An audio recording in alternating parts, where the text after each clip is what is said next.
People arriving to Christchurch will come via the airport. The national flag carrier of New Zealand is Air New Zealand. There's also Jetstar and some other airlines.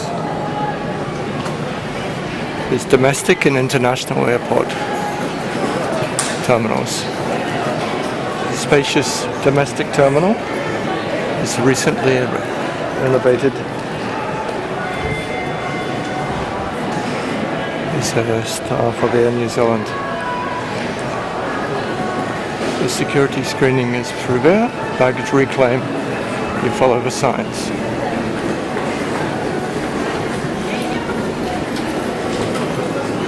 Some of the international chain shops. Facilities for charging.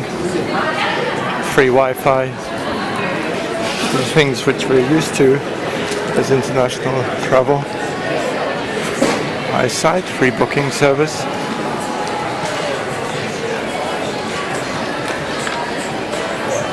Things that Christchurch is known for. It's tram, it's gondola, hunting on the Avon.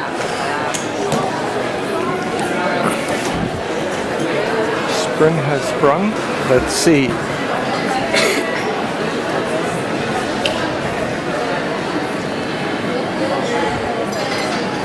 The exit's clear. The exit is a way to get automatically out, not to get back in. People waiting there. Arrivals, including international ones, and all departures.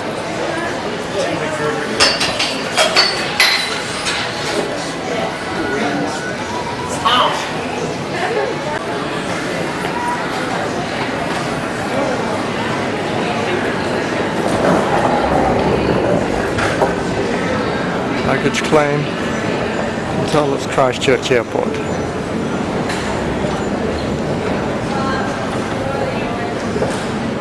Some bags. Visitor point. Check-in areas. It's quite a busy airport for a small city. Some rental car places further are available to be picked up. There are information sites all around. This is a major site at the airport. Various places to see. People get the different SIM cards if they want. Snacks.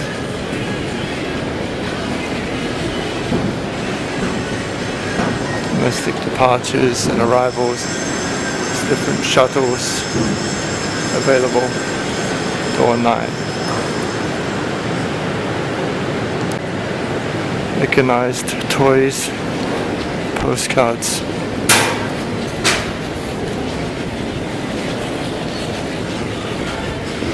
As we walk around, you can see many things of a international airport. There are plants. There's ATMs. There's signs in Chinese, Japanese and Korean, as well as English.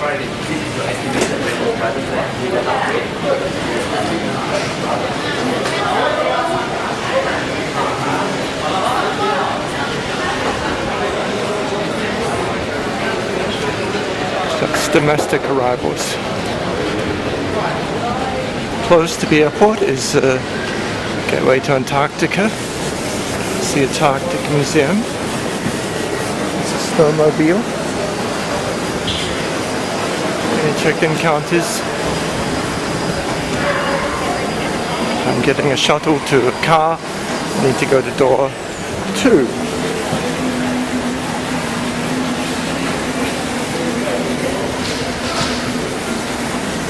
CVA. It's all very standard.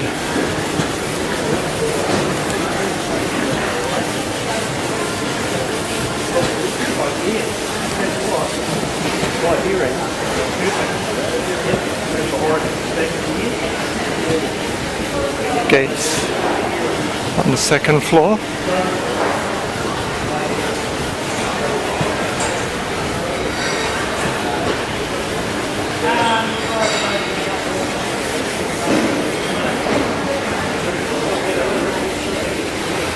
Tourist industry is really important for New Zealand.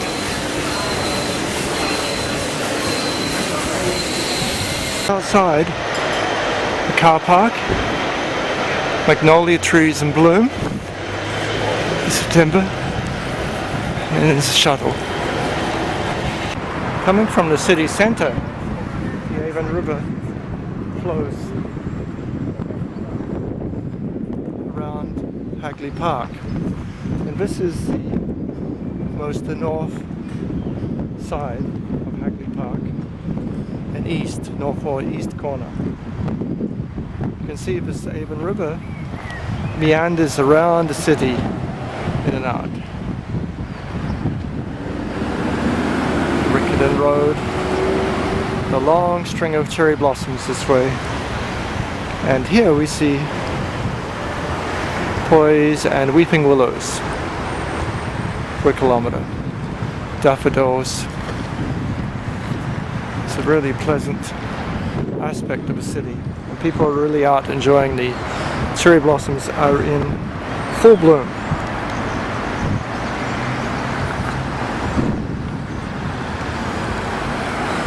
Many photographs being taken. It's been a number of years since I was in Christchurch in September. Many years. The cherry blossoms are really beautiful.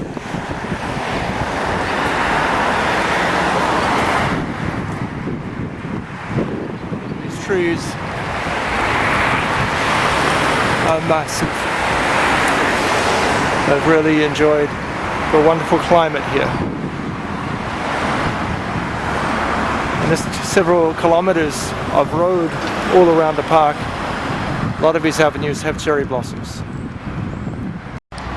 So Hagley Park is one of the places where people had, in the founding of the Christchurch, the idea of a huge public space, sports ground, in the centre of a town. These trees in September the 20th, 2019, starting to come out with the spring leaves, the daffodils. Christchurch is known for its gardens and its beauty. On Dean's Avenue, there is also now another site that people associate with Christchurch, the Noel Mosque. Allah bless our country, land of love and compassion.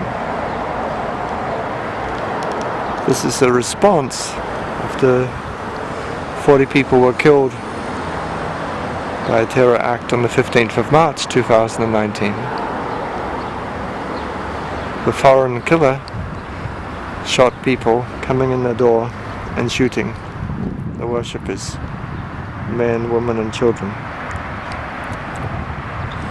Many survivors still worship today, carrying fragments of bullets. Ironically, outside, the spring flowers come out each year.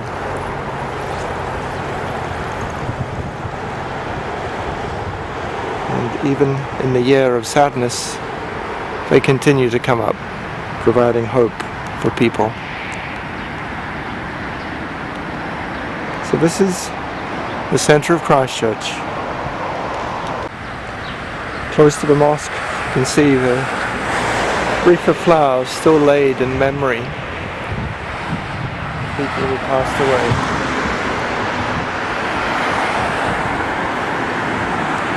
There's a police truck still. Neighbours who provided refuge to people running away from the killer. No matter where you're from, we're glad you're our neighbour. Signs of love and compassion. There are daffodils and blossoms out in Hagley Park.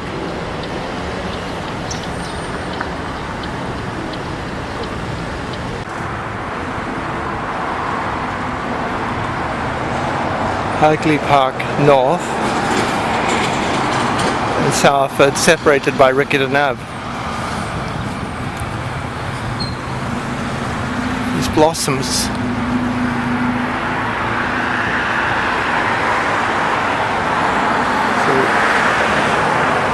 on the north side, the Botanic Gardens, Christchurch Botanic Gardens. This avenue, there's many people walking, enjoying the flowers. The cherry blossoms are out. You can see in this main avenue spring flowers. This provides a major thoroughfare into the city and the hospital.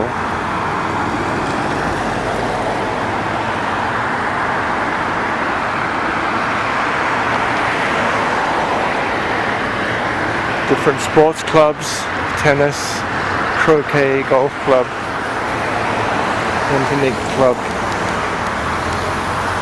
People enjoying the flowers.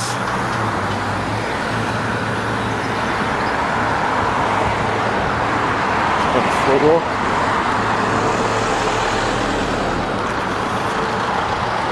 People can enjoy the flowers. Looking along the side, there's the Botanic Garden, there's a hospital in Ban Rotunda. A small bridge. People are really enjoying. Riccarton Stream. This fish flows to the Avon River.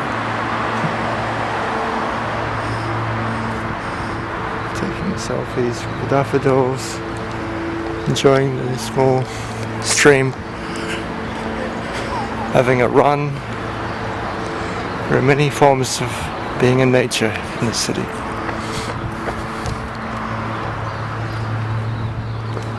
And then this is the Avon River. A dog.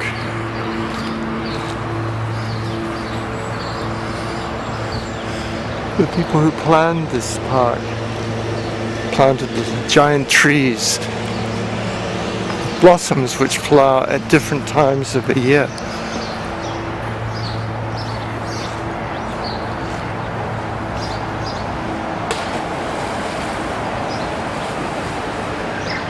You can enjoy recreation.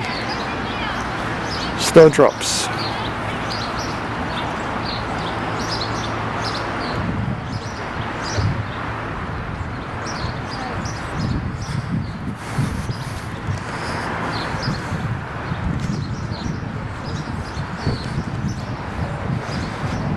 So we love nature. You can see this, the garden city with many types of trees and flowers. There's fish in the water. By careful planning, you can bring in different blossoms at different times of the year. So there's always a flower.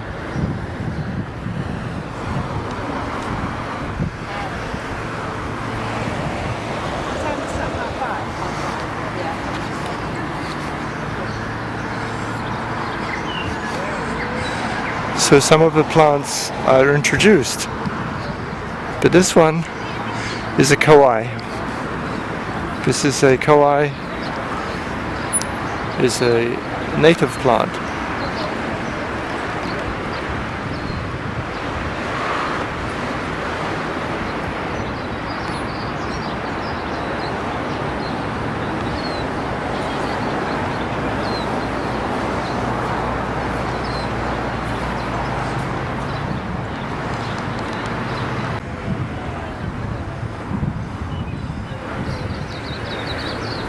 like apple blossom. This is a river.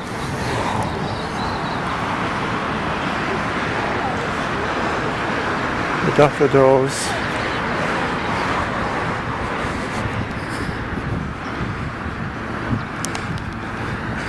Some of the native birds have gone, replaced by introduced species.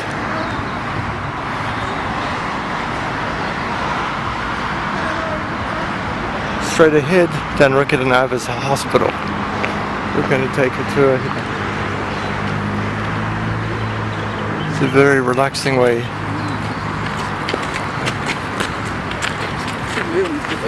Lapit lang pala.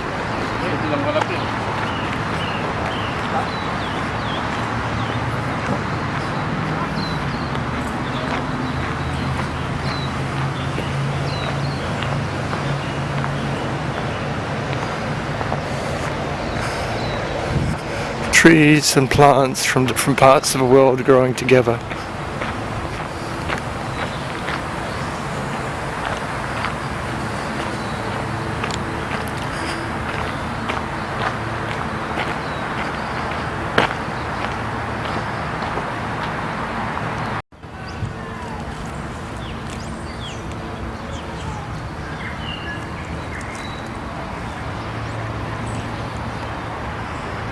And here's some native birds. Young kauai trees in amongst the river. All sorts of flowers planted here.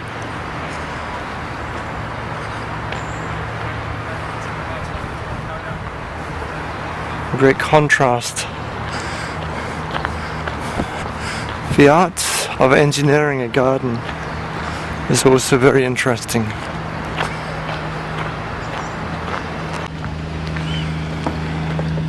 Enjoying canoeing, kayaking on the river. Quack, quack on the duck. It's a great escape from the hospital complex to walk from the hospital wards and come out.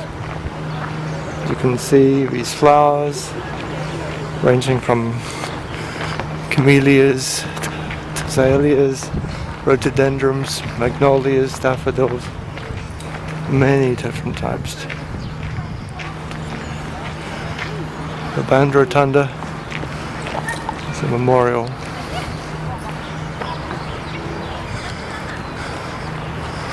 Snowdrops. You can leave a legacy, you can leave a chair for people, a memory. Children can enjoy.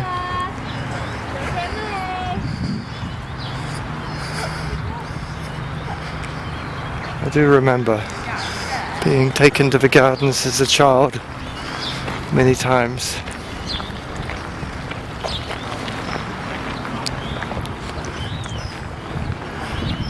Bandsman's Memorial Rotunda. Dedicated to the Canterbury bandsmen killed in the First World War. It's red poppy.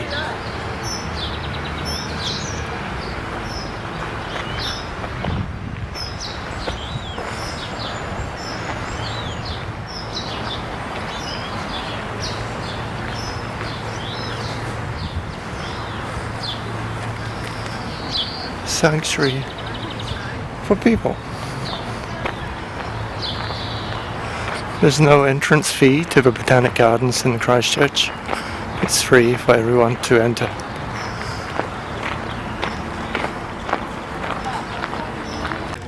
No dogs, no skateboards, no scooter bikes, no bicycles.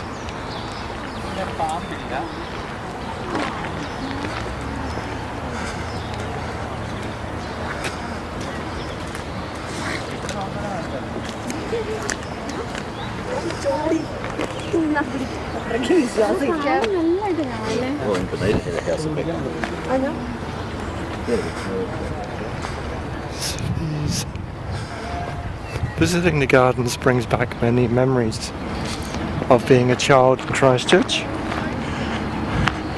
Many picnics. You can see you have a map right here. Visitor Centre, Christ College, the museum.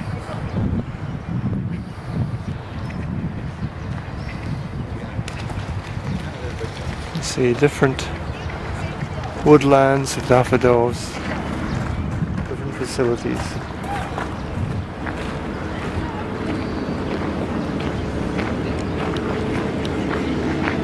Weeping cherry blossoms. Given the good climate, temperate climate, some of these English trees grow gigantic.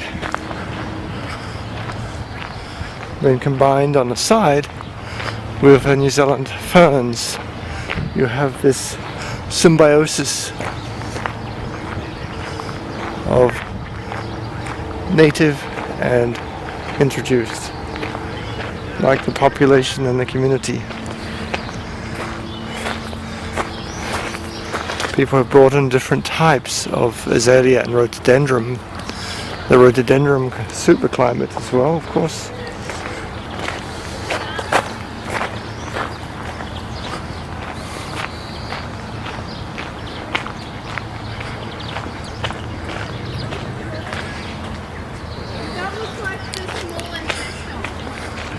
You can see people feeding the ducks, feeding of bread to ducks.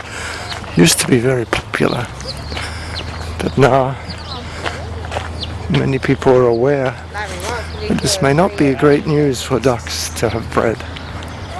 Hunting tradition is something introduced from Cambridge and Oxford days in English culture. It's next to a hospital on this side. It's the south side of the gardens. Tourists are enjoying a punt.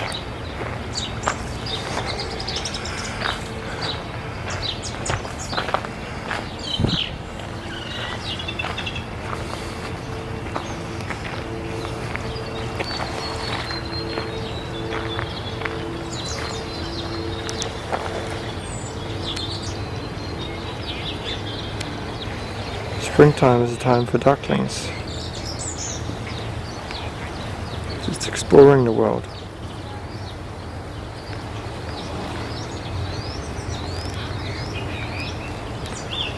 Very safe.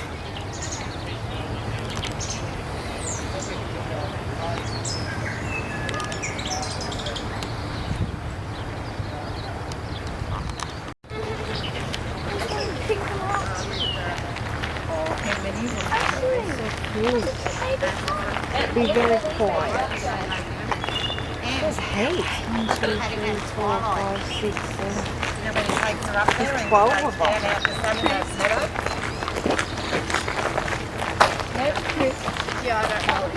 Oh my God.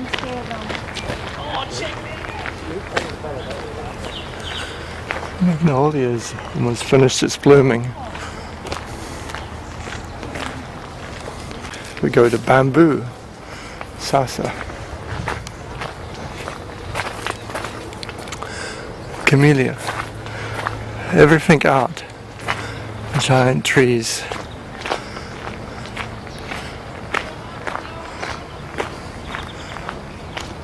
A little mix of everything. Wrong season, but the maple border here, there's different types of maples. Many Japanese maples and others, but this is the spring, so the new leaves are coming out, but people come here for the autumn leaves. There are various glass houses and some of them have been restored.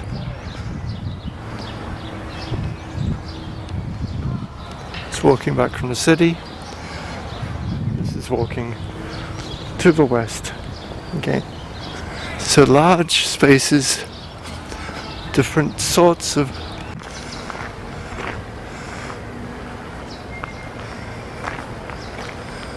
blue pea.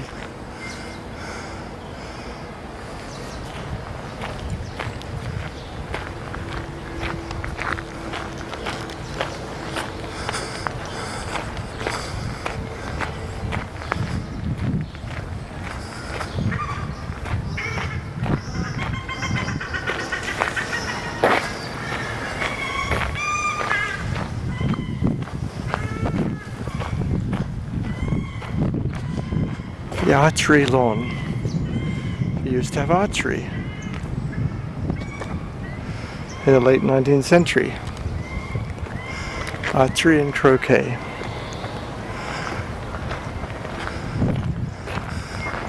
This end of Botanic Gardens is the Arts Centre, the Canterbury Museum,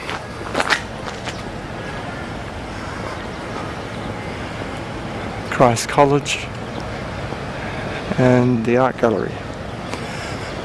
Cluster of cultural activities. On the side of a museum, coming towards the Art Centre, is called a peacock fountain. But there's a variety of animals there. It was restored in the last few years. As a child, it wasn't always so beautifully painted.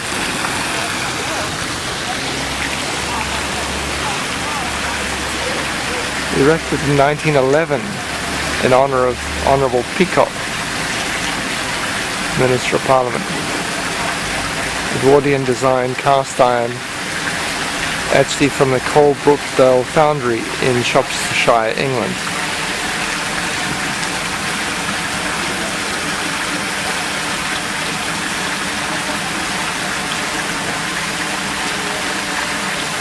So in 1932 it was partially dismantled, and then it was re-established in 1996.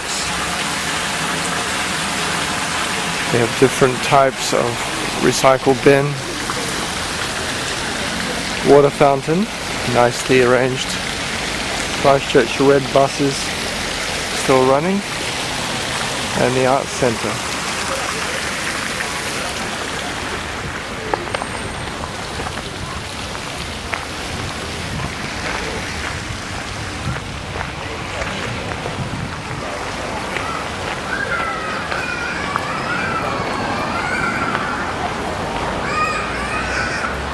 Welcome to the Botanic Gardens.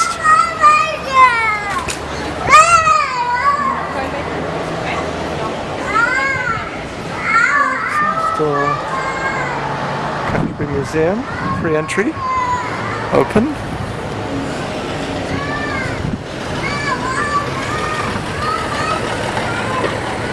City sightseeing tours, Christchurch, taxis. The tram tracks, Worcester Boulevard.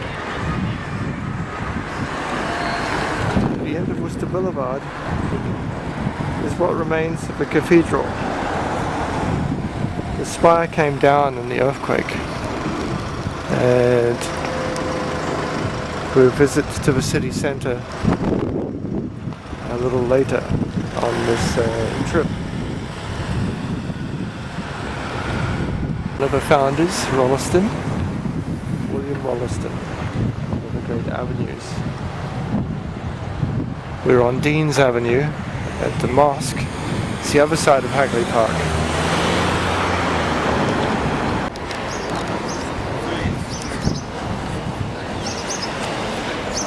This used to be the part of the science. Miss Rutherford is here. Used to be part of University of Canterbury. Oh, it's 10.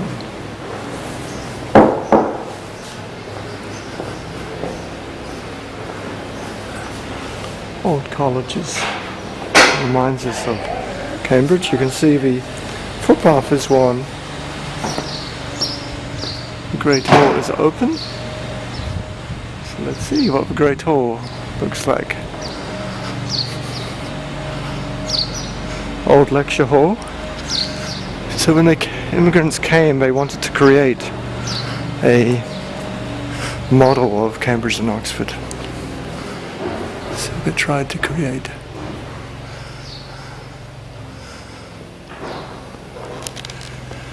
the Art Centre. Memorial window. Who it is and what does it mean?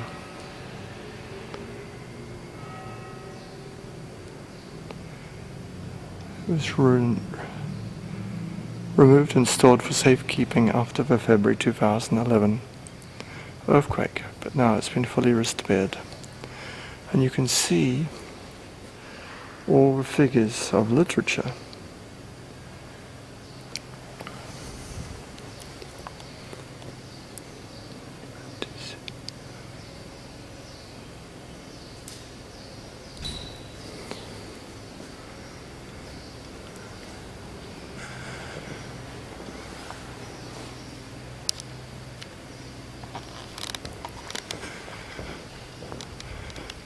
Various historic figures of English culture.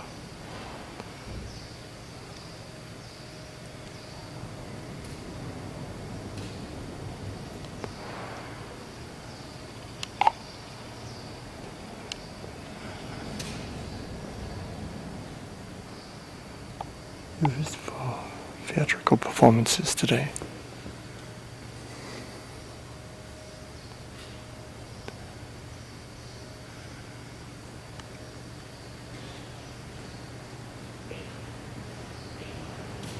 Nice chimney, nice floor.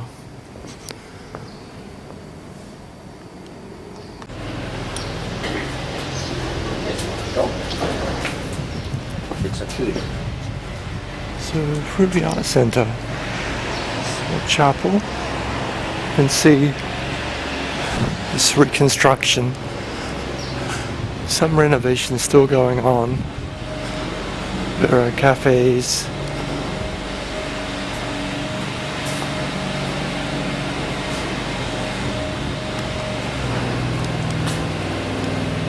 Central Art Gallery.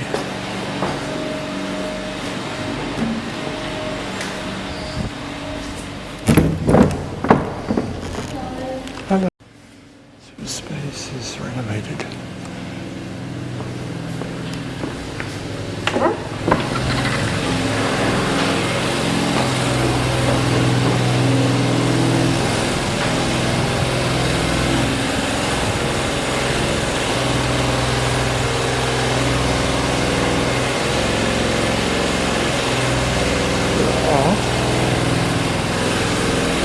Good stonework, different buildings.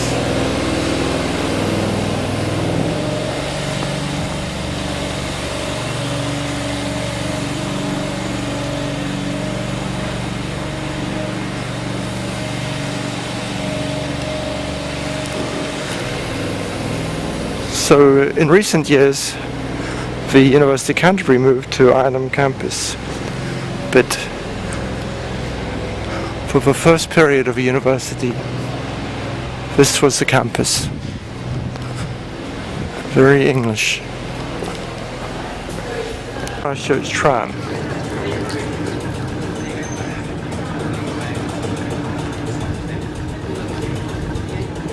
You can see it goes through the city, tramways.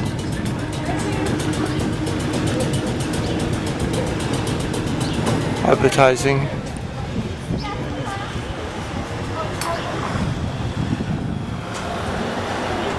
Got tickets?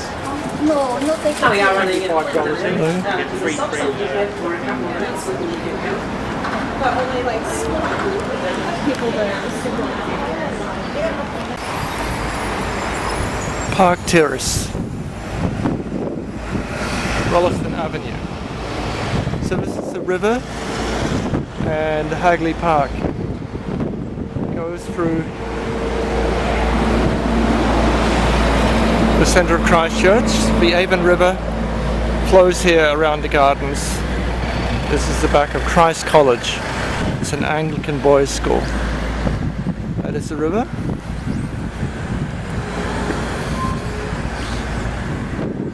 See in the city centre, people on bicycles. Hagley Park. You're here. So this is a location. 3-minute walk or 2-minute walk to the past Christ College is the museum and art centre. Cherry blossoms, naked trees. Spring is still on the way. Flowers are out, but these leaves will come These wonderful trees were planted in a quadrant pattern around Christchurch City. Nice college founded in 1850. Founded to be like old Oxford College. It's a residential Anglican boys' school.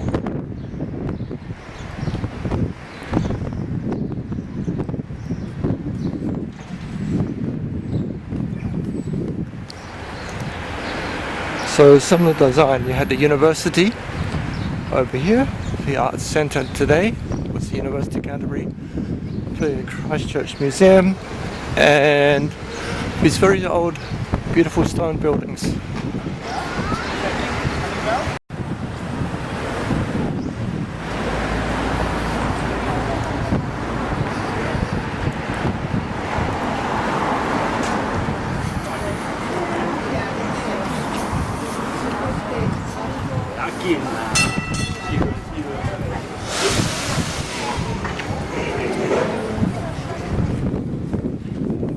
Though these are parts of his ways, but how a little portion is heard of him. So it's a very religious words at the Christchurch Museum, Canterbury Museum. It's a museum shop. Bird Hall. Donations are expected. Arctic voices. So these are Maori birds. These are large.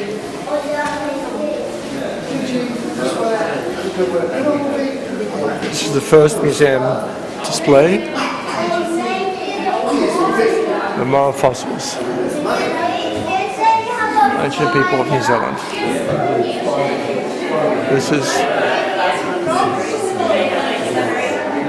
a South Island Bill.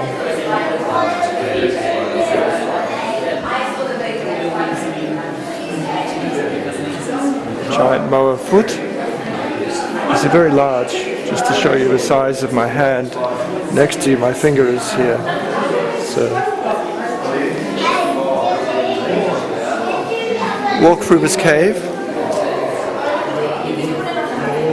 Glowworm cave.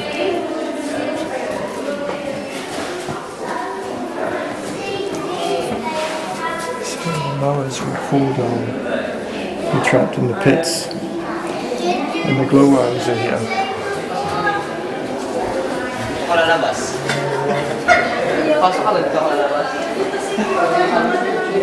The first settlers of Aotearoa, people of the land. Living in caves. There are different displays of the archaeological excavations. So to make a hard brittle stone, popular material was used, argillite.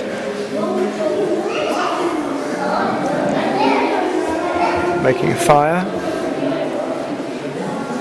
beaches, on the lakes, catching fish.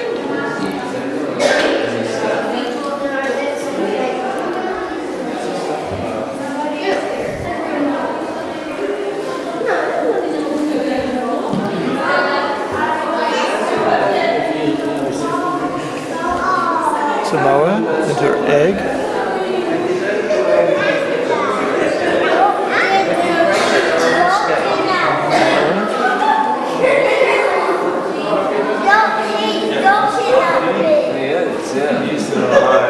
Christchurch Street. This is an old street in Christchurch. The beginnings of Christchurch. 1850. But the immigrants seemed empty. City of plains.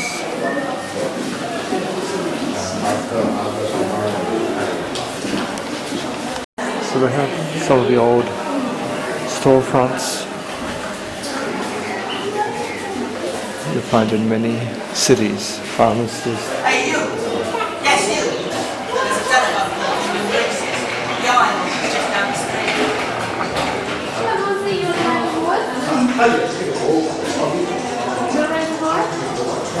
Saddler and saddles. Shoes.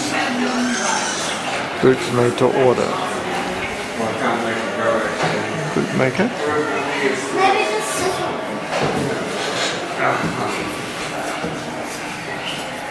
Brothers.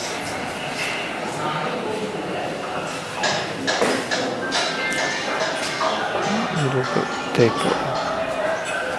Works of art and drapery.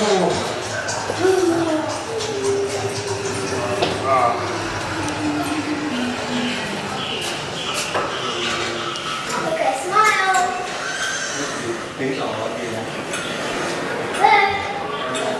That's a China shop. Go in, see different class in China. Being sold.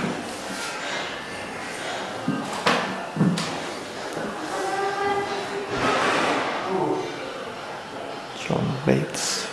People would buy different bowls that be imported from around the world. Shaving and hair cutting. Turkish bars. Billiard room. Goats and Co. Clocks. Clockmaker. Silverware. This is an ironmonger.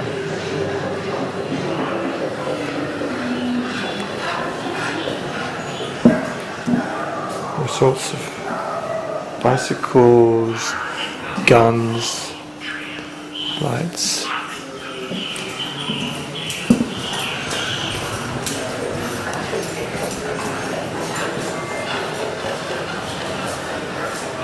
Drapery shop.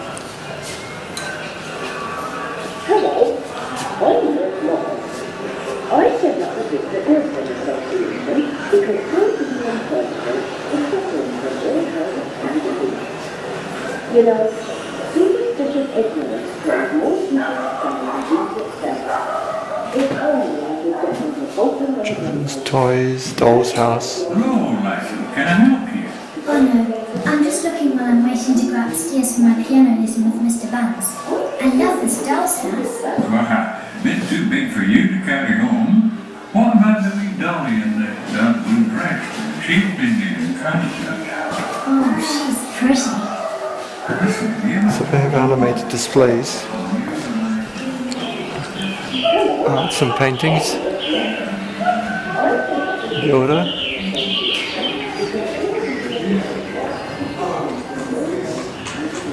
And Clovia.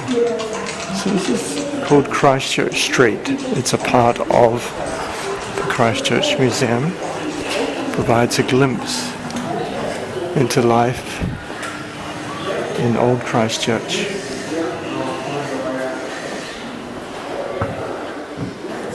We're going to explore further the museum. Let's look at the rest of the Christchurch Street first. This is what the cathedral used to look like before the earthquake.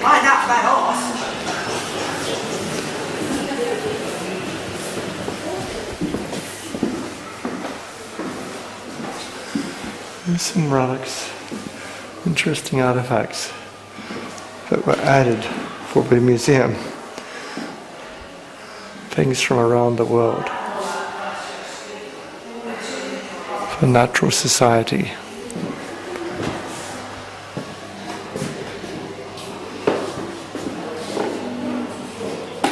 So even they brought obelisks shaped examples, copies from the British Museum would be used for education as part of the academy.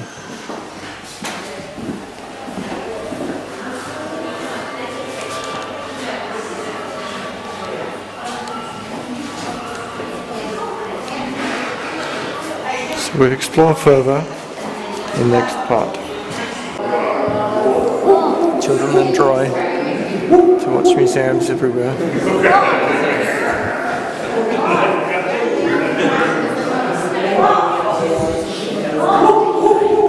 of the ancestors.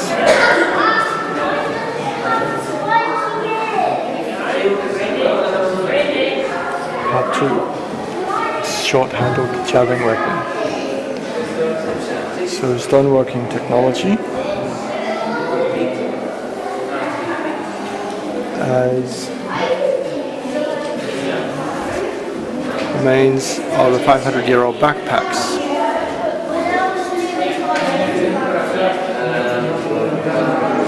Fish hooks made of whale bones, bone levers. Lures were used, sinker for the net. This is how they do an archaeological excavation.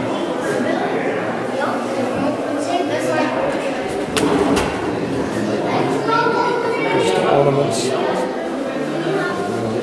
necklaces, tattooing chisels were very important. Many people used tattoos. Fish hooks and minnow lures.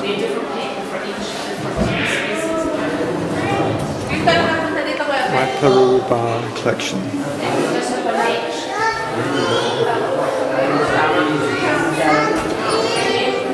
Flake stone tools.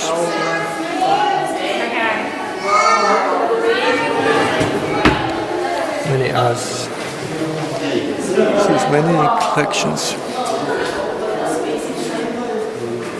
Which is left to us by the ancestors.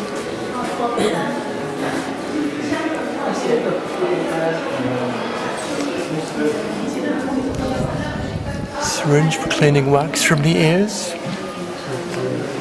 1850. This is an example of an old settler's cabin.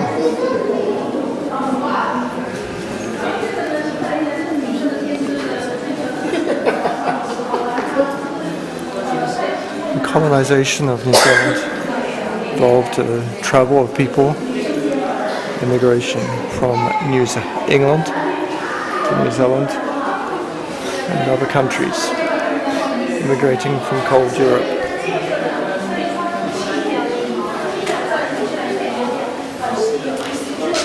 These are some of the pictures people made.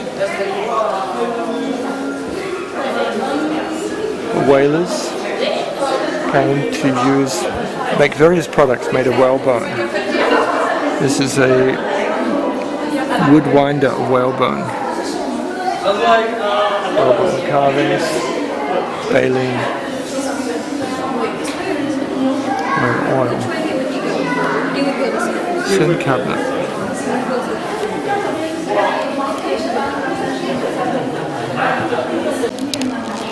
For cooking the whale pots.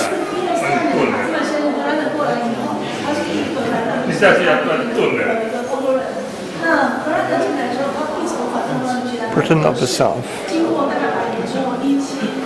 These are historical documents. We saw Lyttelton newspaper, Lyttelton Times.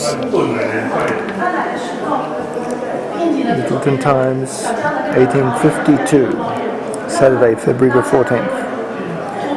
This is the type of things in the paper. Intercontinental Royal Main steam packet.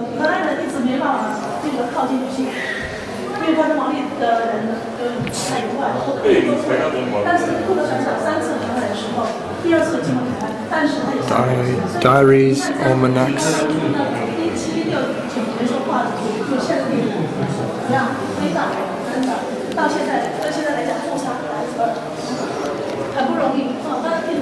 This is one side of the settlement.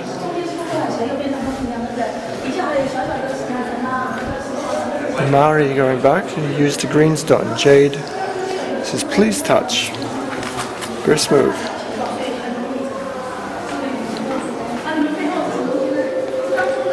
This is some beautiful greenstone ornaments. The tiki. Pounamu, or greenstone, it's an Ephrata bowanite. This is used for many cultural ornaments. The mere is for hitting people on the head, fighting their weapon. It's sharp and used in defense.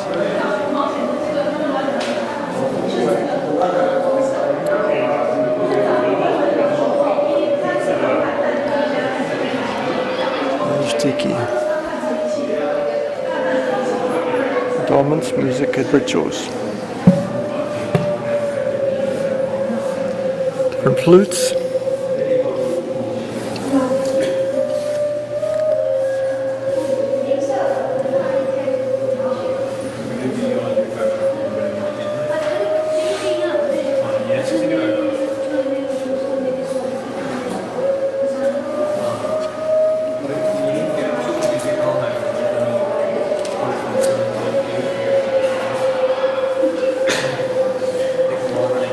Food from the forest and the sea. Sinkers for fishing fish trap.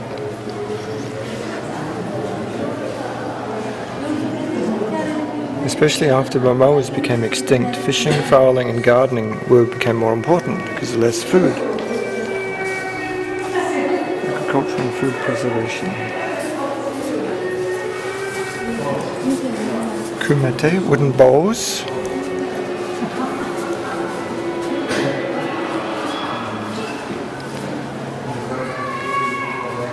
Different ways of preserving: smoking, sun drying and potting in fat.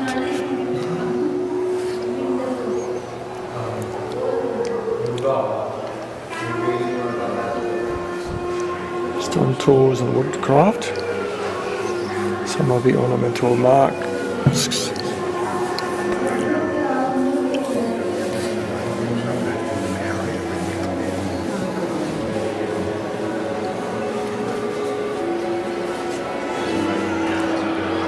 Working wood technology, wood carving.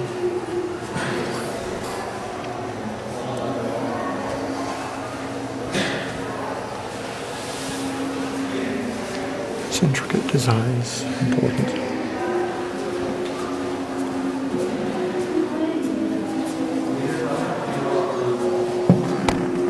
Different areas. Greenstone tools will be used for carving. Weapons and warfare, there were tribal conflicts. 17 canoes came. How many of these conflicted? Have different villages, often built on top of mountains or hills.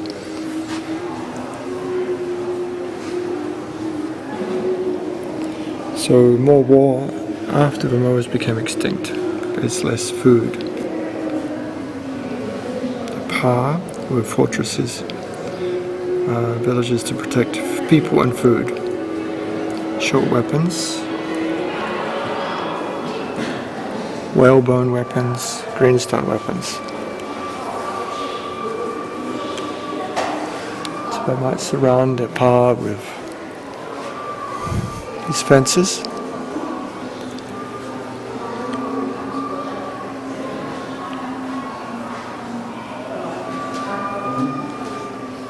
The image of a village climbing up to where it's steep.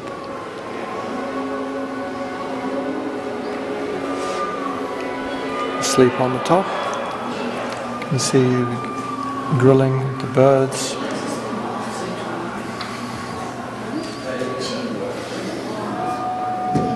Keeping warm. Clothing.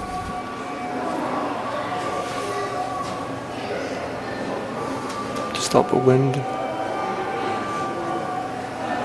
and the digging sticks.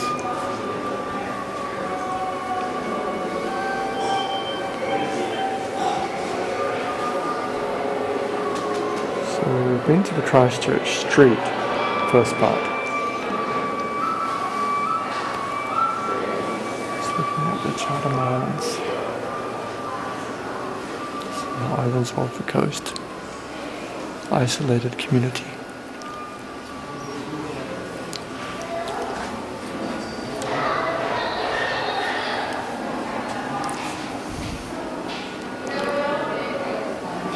See the location.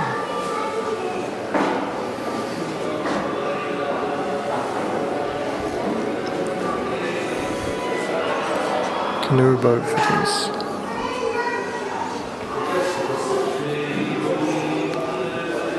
Across Polynesia, many islands are very small.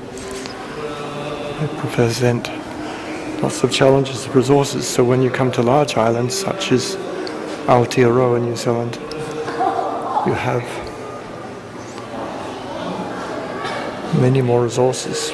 You can be stable on land, feathers and fibre cases.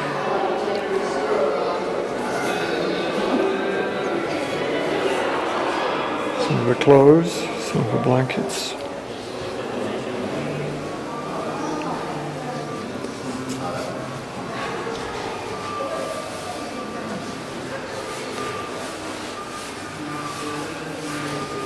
These are some of the larger ornaments inside of houses.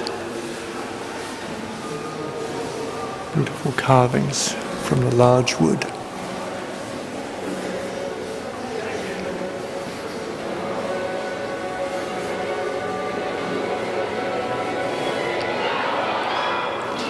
These panels from the front of a carved pataya storehouse, with lashing holes and pegs which were fitted to slots in the structure.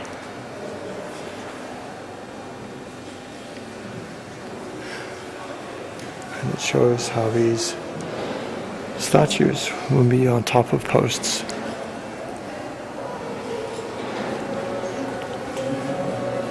Popoi, a panel from a large meeting house in Te Awa tribe in Rotorua.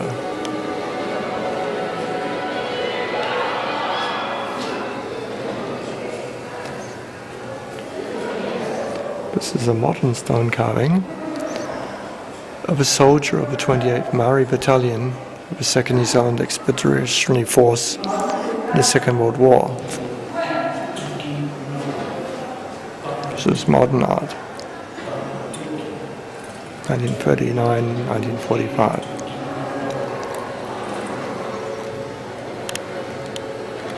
Another European and Maori contact. It's James Cook. The Voyage of James Cook. 3rd edition.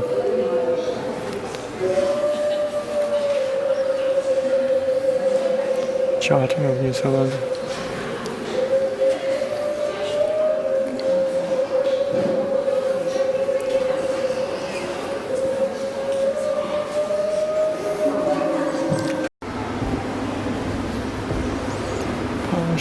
Let's keep on with the power.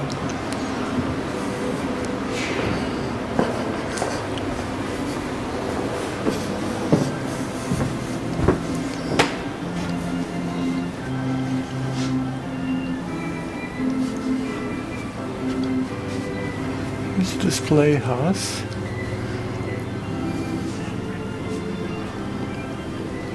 Power shells, abalone.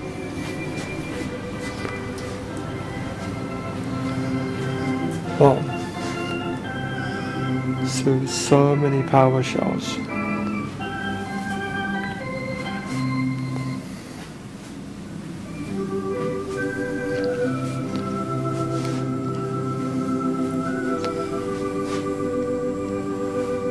Beautiful power shells.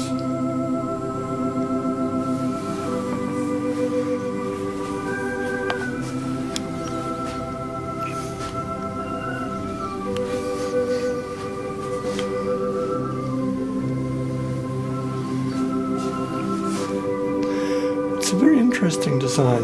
It's kind of Art Nouveau with other connotations. I don't know how I feel. Not really me, but the celebration of Southland 1998, mean an affair.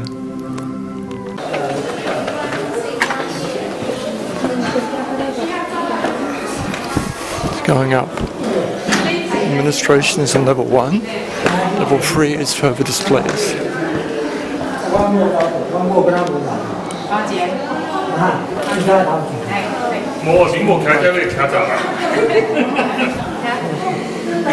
First year of Antarctica.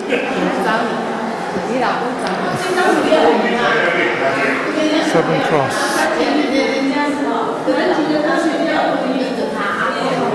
So this is an explanation, the Antarctic exploration centred on Christchurch. First buildings in Antarctica.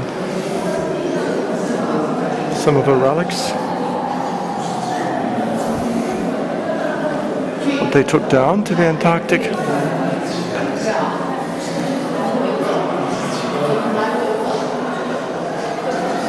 Snowshoes. Many scientific experiments done. Part of Christchurch Museum, this planet Earth has been here since being a child. Seen this? Meteorites. What are meteorites? Some examples of meteorites. Concept of geological time.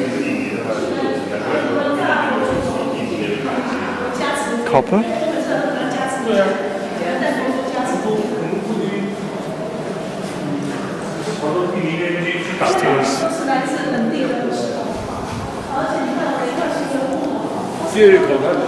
Different types of earthquakes. Very relevant. This history of Canterbury.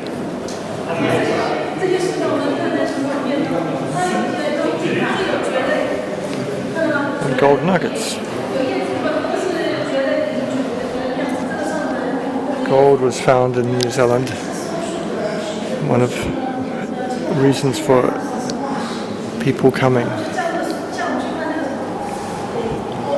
So this is providing an explanation for people.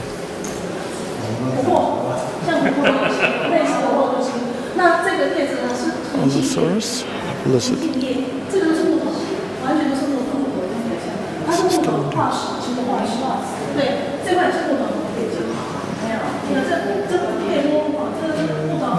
Saurus.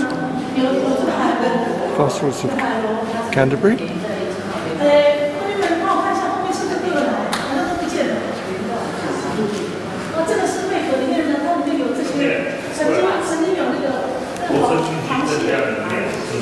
Rocks in New Zealand, I guess.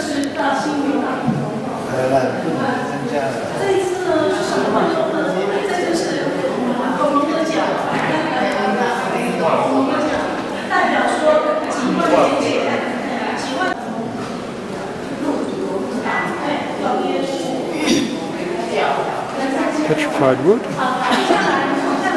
taken from the Hagley River.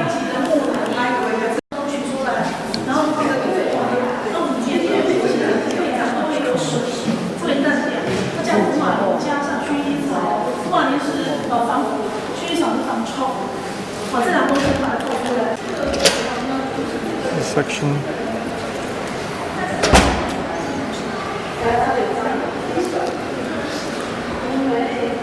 Natural history.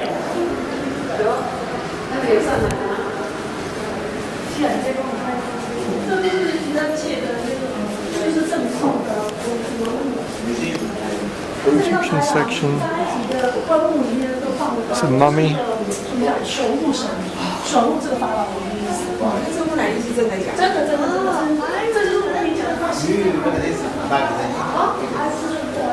These stuffed birds.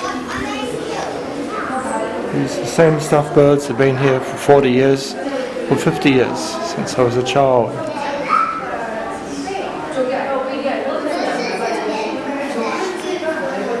Mummies are very popular, Egyptian mummies.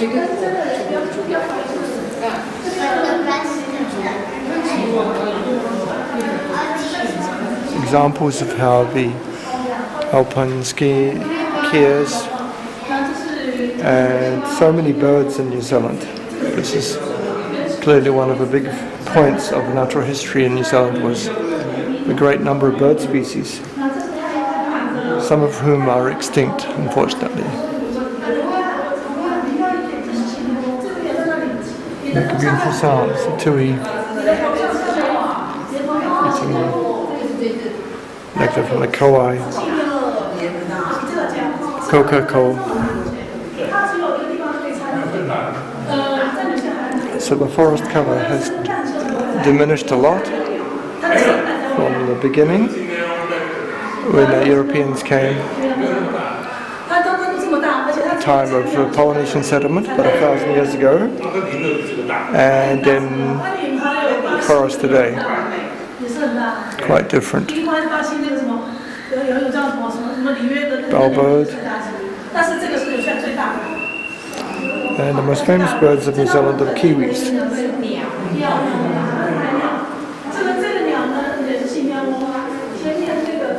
North Island kiwi, brown kiwi.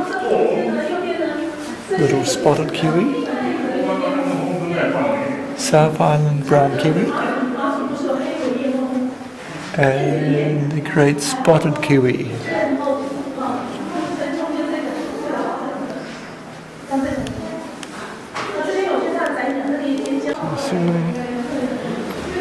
Protected waterfowl, mallards and grey darks, game waterfowl,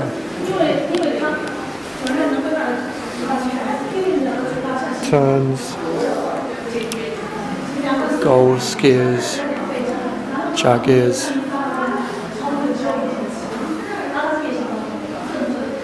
gannets and their tropical relatives.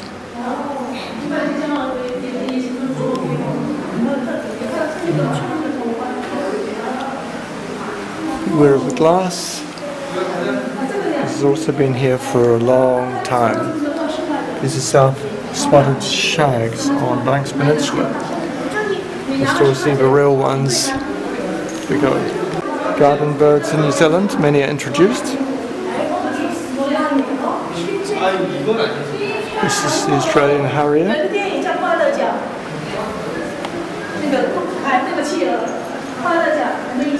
Many introduced birds, which are now common.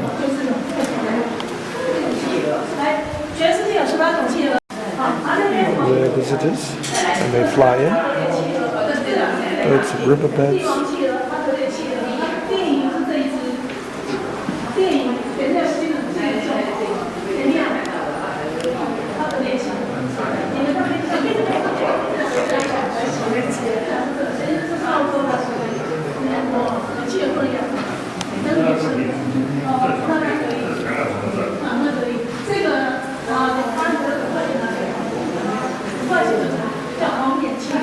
Waders and migrants.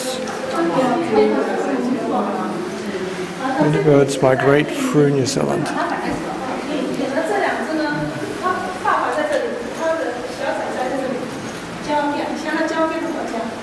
Waders of the estuary. So we saw the estuary, we saw some of these birds when we took the photo of the estuary video before. They have long bills for eating the shells. Penguins.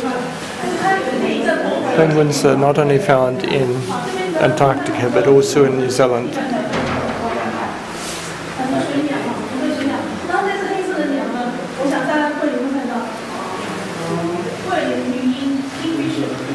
Shags and cormorants.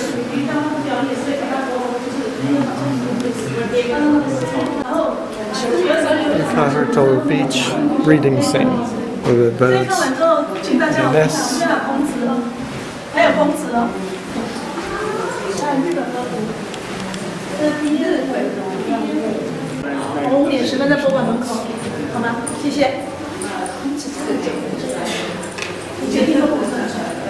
Asian Arts Collection.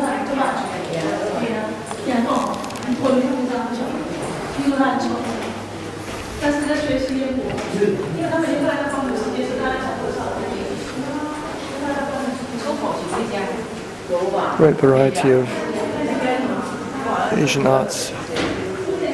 Samurai swords.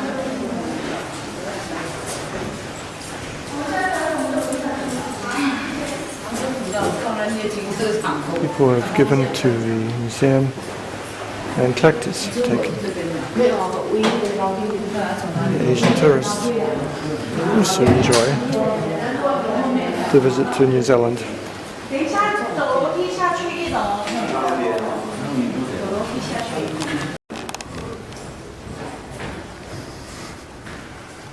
Live in Canterbury. examples of what it used to be like.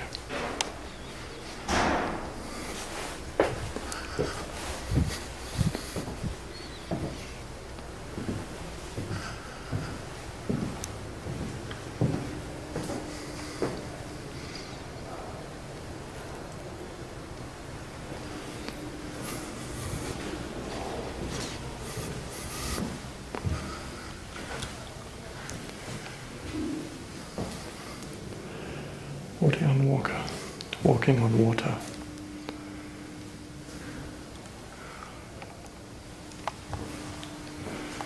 Important of the water system. It's really on an aquifer. It's trying to make people conscious of the environment.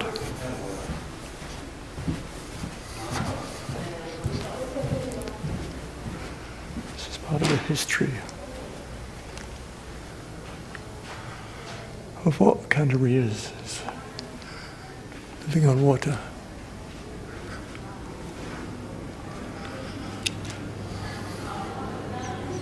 It's free Wi-Fi.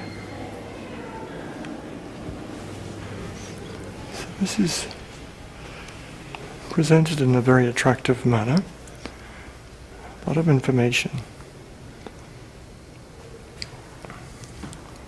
The stones from the river.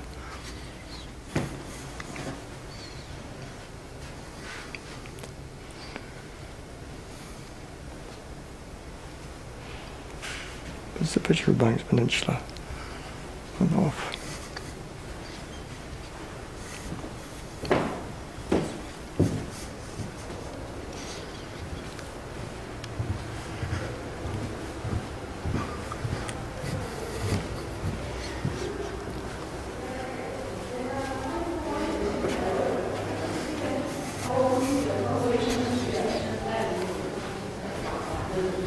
So it's a small but interesting museum. Bit of variety, certainly manageable in a small amount of time. So to the east of the city is Red Cliffs and Sumner. This is the estuary? Yeah. And this is going out to the Pacific Ocean there? Yes, yes. And all the houses along up there had to be demolished, most of them. Oh, so that empty hill there is demolished from the 2011 earthquake? Yep. Oh, so there were houses on top and this cliff just fell down? Well, a lot of them are so badly damaged that I see. that has had to be demolished. And so some of these survived, they had repairs or... Yeah. But that end there just had to go, you know.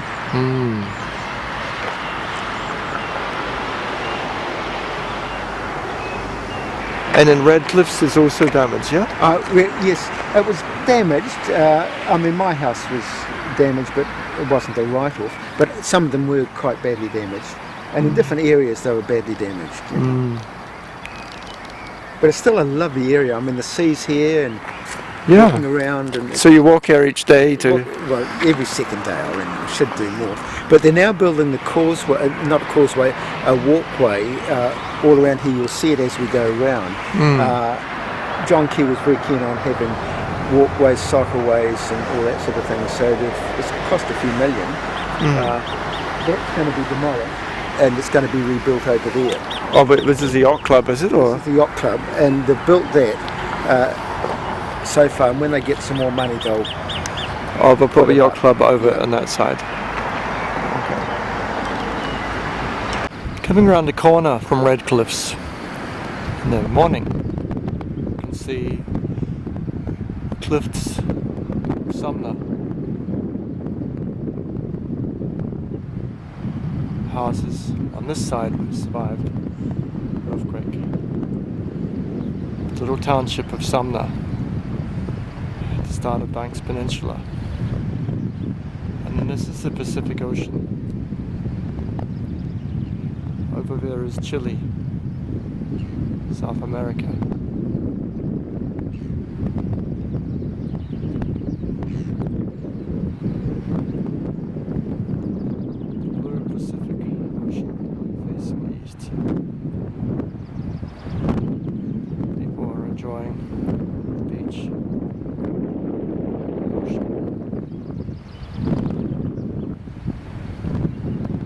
So Brighton, the spit comes into the estuary.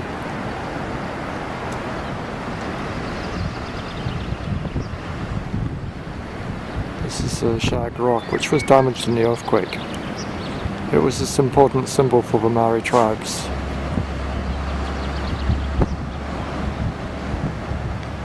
So that's a full 360 around. Beaches, we can see driftwood, some shells from the shellfish.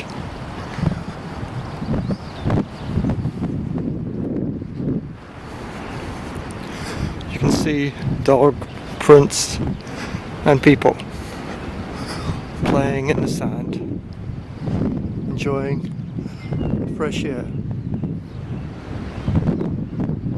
Some native birds in the trees.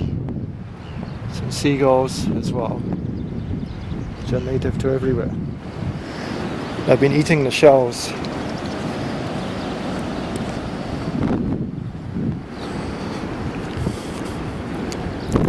The estuary, of course, has feeding in, always has shells, providing plenty of nutrition for people. These are good sized shells, you can see.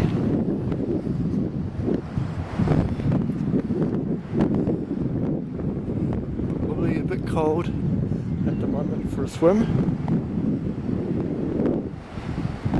Waves breaking. 21st of September 2019.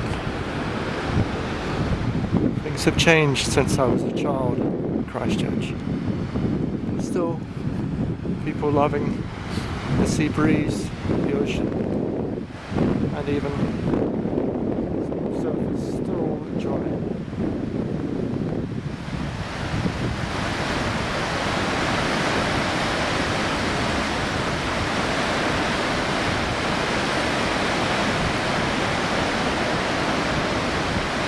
Riding the surf, lying in the sand.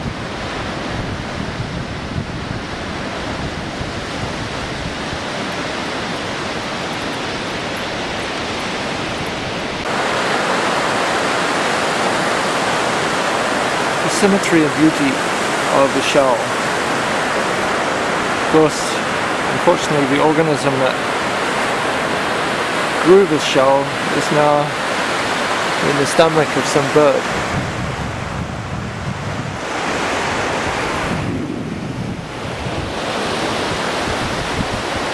Dogs enjoying the beach, the waves, endlessly. Before human beings and after human beings, there will be waves and oceans.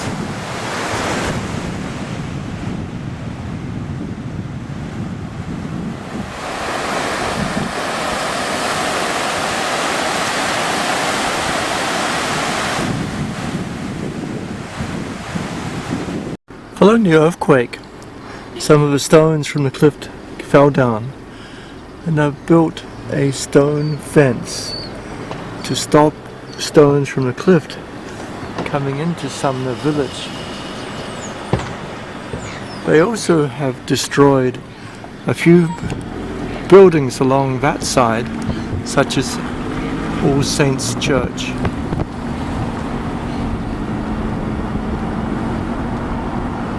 One can see elderflowers and broom and some cherry blossoms.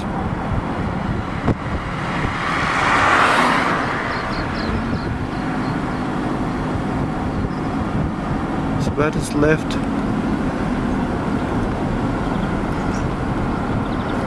as empty land. All that remains of All Saints Church is the entranceway.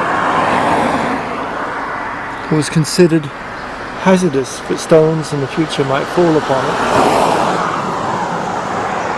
so that's contested.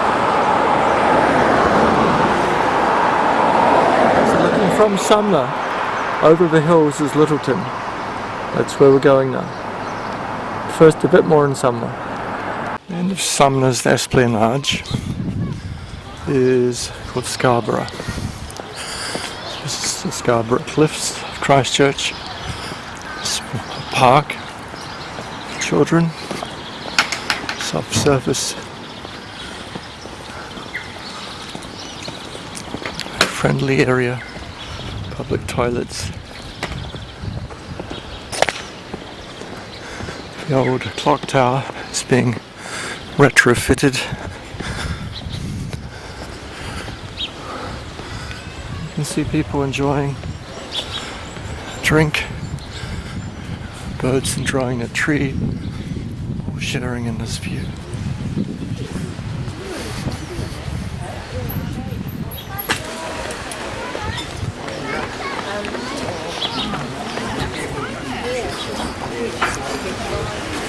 It's like people enjoying breakfast.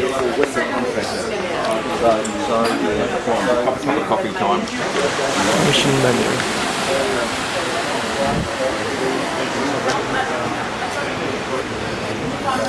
So it's a ocean kiosk, ocean Scarborough. It's children's play water park and pool.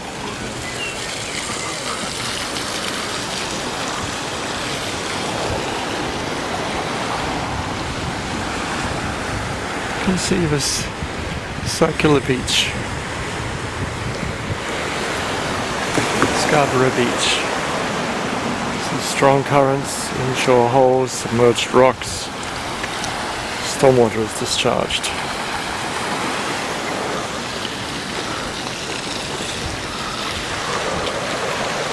Public safety warnings. It's a road going up the Scarborough Cliffs.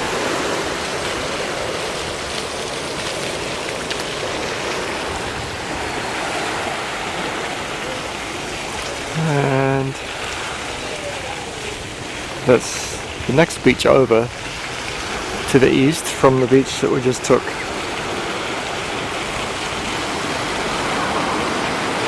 Scarborough. So this is the end of Christchurch in one direction.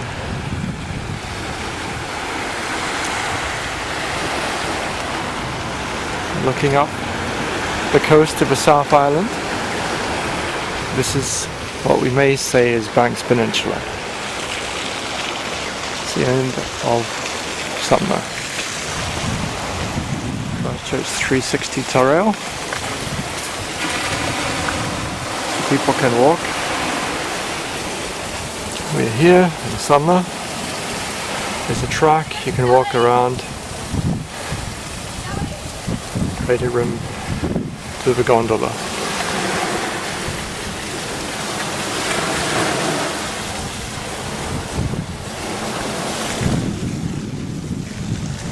Estuary marshes. It's another walk along the estuary, coastal pathway. So it's designed for walking and enjoying the gardens of Christchurch. So this is the road between Lyttelton Harbour on that side and Sumner on this side in Godley Head. So this is where we've come from. We walk across, you see people have been cycling up the crater rim extra. This is the further road up to the summit. People can go.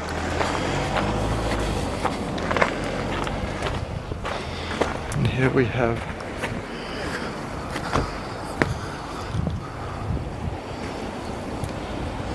a few trees and plants, and that was Sumner down the hill there. So driving up the hill,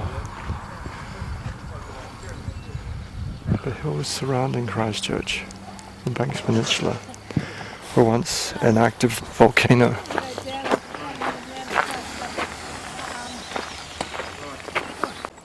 So people can walk to the crater and walkway Tahanu Karubu Korikia walkway. So Lyttelton is a major harbour of Christchurch. It's a deep water harbour and there are different bays for yachts as well.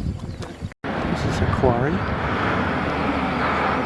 Sand, digging holes out of a hill.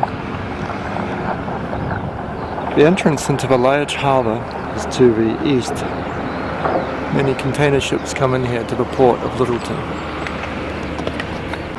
So this is the entrance out to the deep ocean, across to Chile of Lyttelton Harbour. The broom is growing on the hills. This is the road following down, and the harbour, as I said, is an old volcano. There is a container port terminal.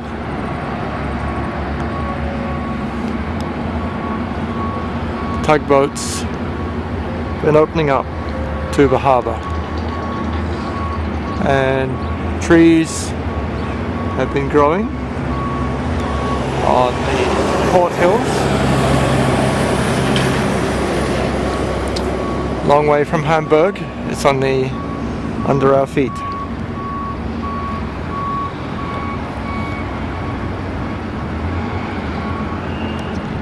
Lyttelton Harbour. You can see the soil being dumped, trying to ensure that the bridge, a new port for docking.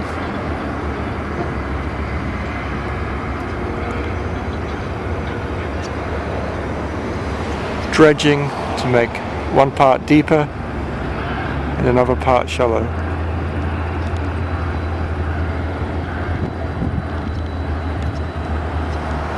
Over Lyttelton Harbour is a time ball. It would indicate the time on the top of the hour. The ball would go up and down. This is time ball station over Lyttelton Harbour. People are living here. There's the container terminal, people's houses in the port of Lyttelton.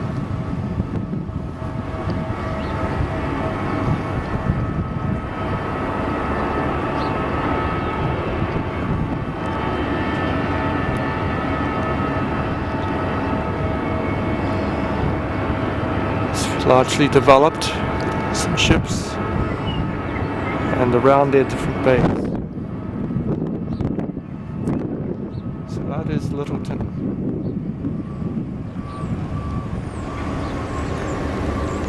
Saturday market in Lyttelton.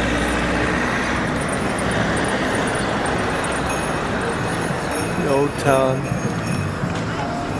community service.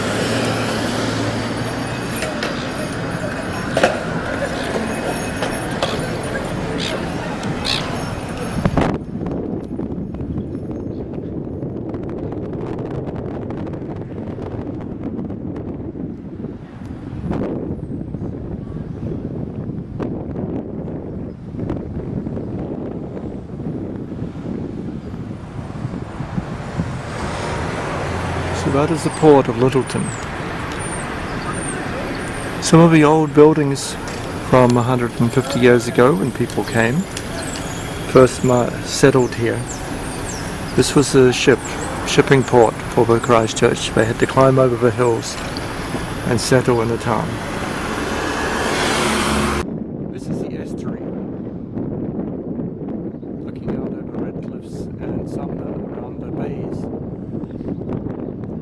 This estuary provides so much nutrition. Shellfish was used in the past. Now many birds enjoy the aquatic resources. Seagulls, geese, feeding on algae, nesting in the migration.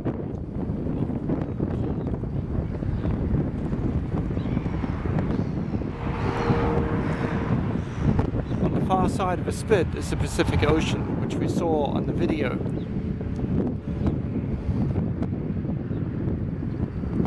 It's a cloudier day. It's tidal, so the water goes up and down depending on the state of the tides. In this area, as a child, I used to go sailing. There's yacht clubs. But today, in the winter, not many people are sailing. It's spring. I'm afraid it feels pretty cold.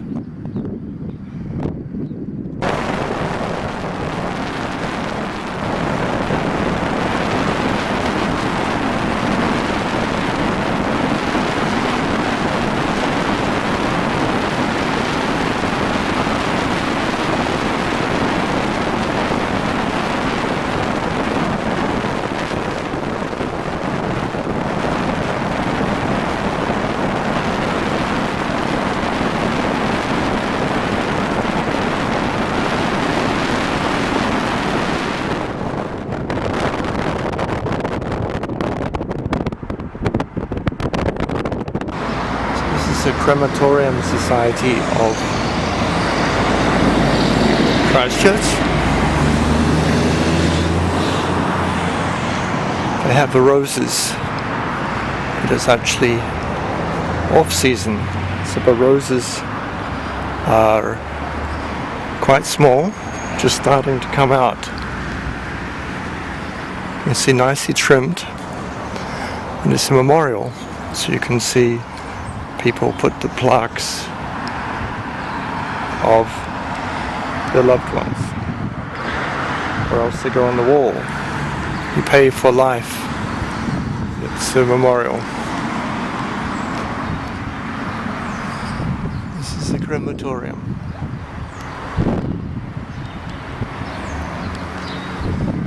The camellia is nice.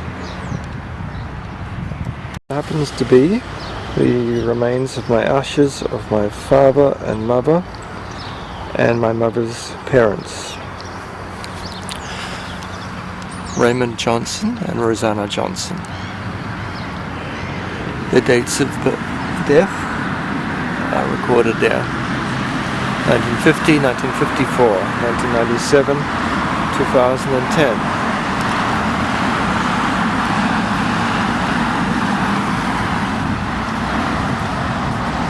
The rose is going to come out. Nostalgia, move on.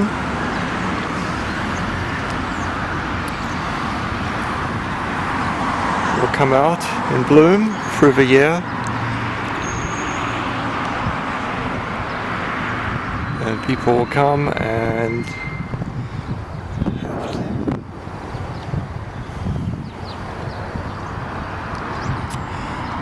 pay homage to their ancestors. Linwood Avenue. Flowers. They have the plastic vases here that people can plant flowers. No glass containers, use the plastic containers. So you can put flowers. That's why there are spring flowers. Maybe that would be nice to put some flowers. Come back. You can put a few, have put daffodils.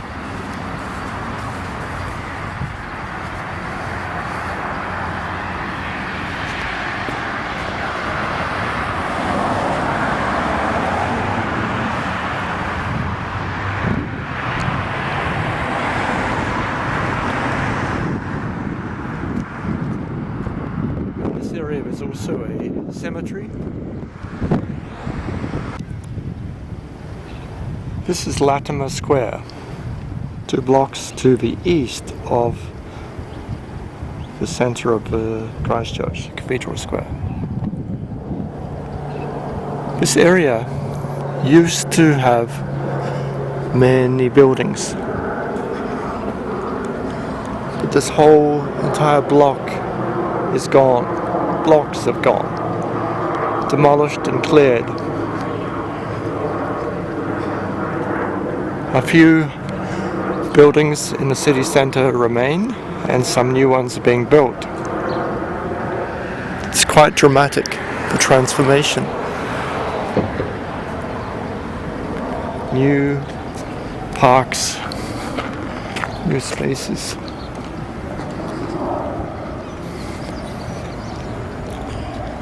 That is the back of the cathedral.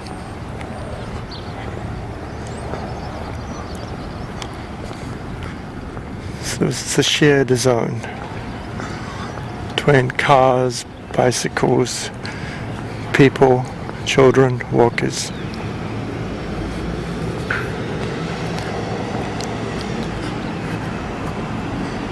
Orange line metro buses. Backpackers. There are free car parks and also other city car parks. People can park. Free bike lockers.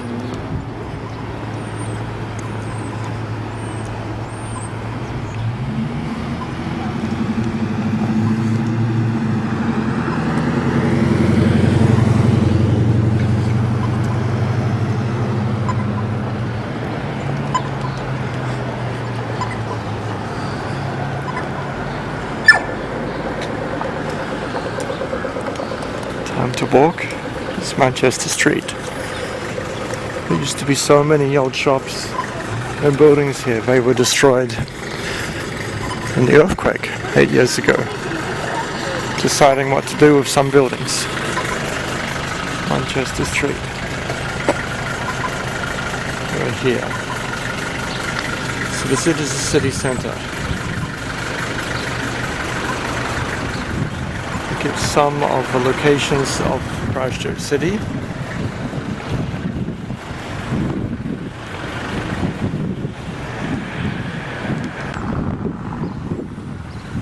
Some is a bit depressing still.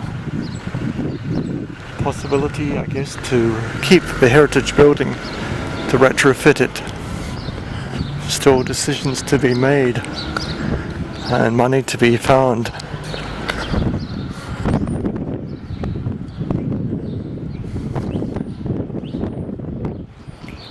Junction. Your hotels, beware of trams.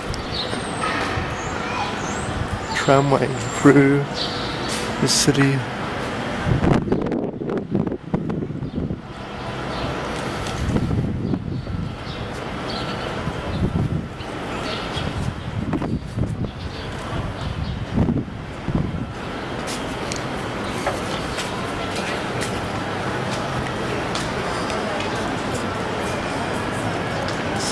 Covered space. Composite. You can enjoy the back of the cathedral.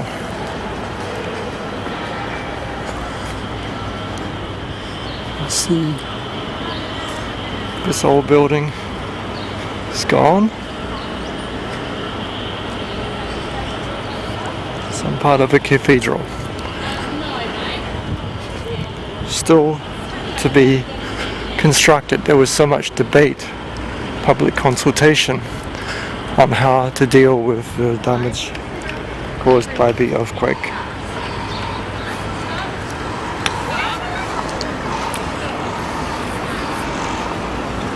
Cathedral Square is totally different to what it used to be.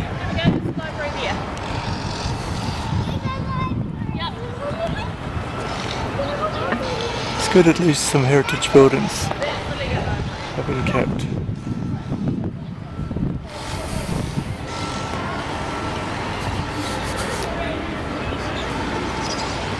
No stopping in Cathedral Square, except in signposted areas.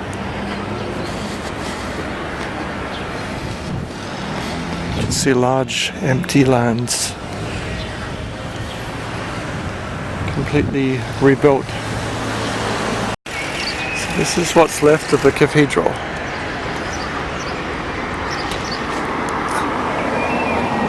Many services were spent here. You can see the empty ground with the spire collapsed.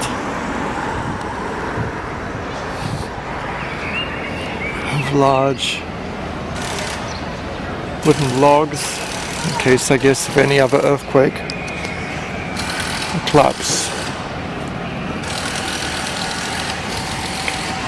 Completely redone centre of the city. New buildings, new shops, new hotels.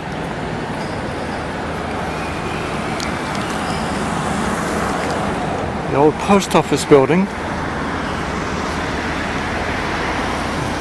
Chalice. These things have remained. The heritage will stay.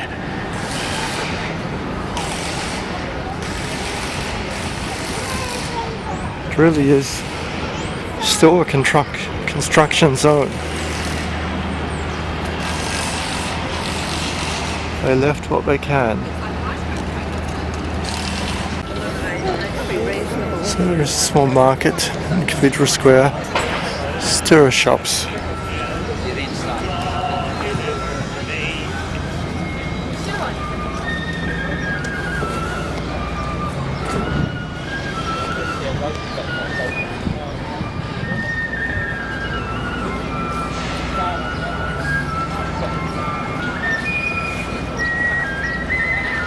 John Robert Godley, founder of Canterbury. And at the end is the museum, the art centre, which you saw in the video before. Giving me the story here.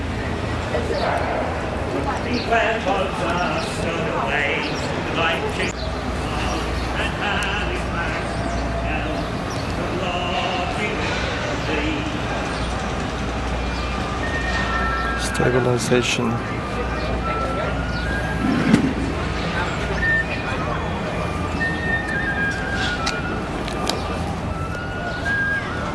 To describe what we're doing. The birds are enjoying shelter at the cathedral.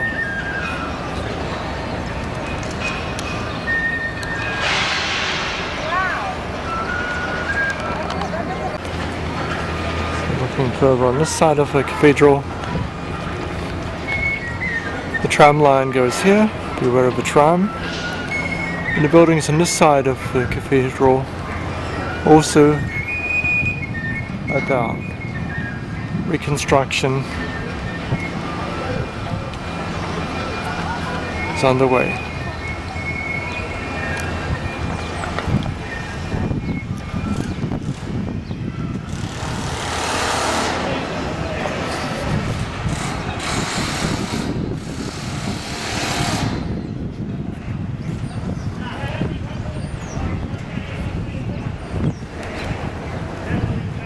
Well, at least with a plan, we can start reconstructing.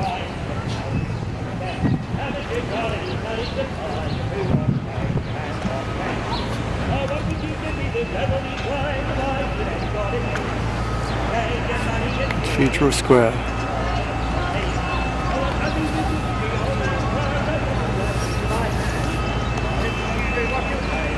These global chains have changed for nature. This is Tauranga, the central library, has moved into this space in the centre of Christchurch. Novotel is next door.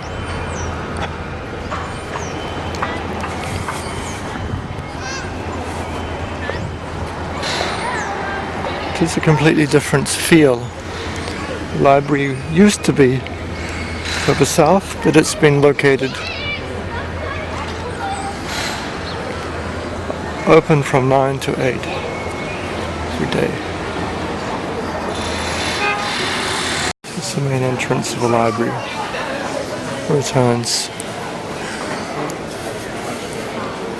Interactive screens.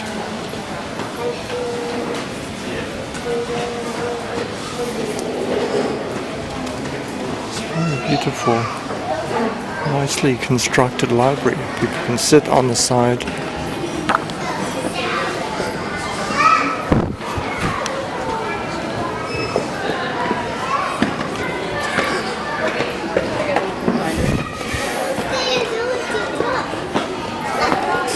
really nice building.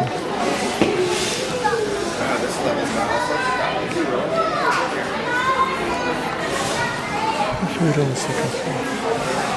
It's a really nice space. Outside is the cathedral.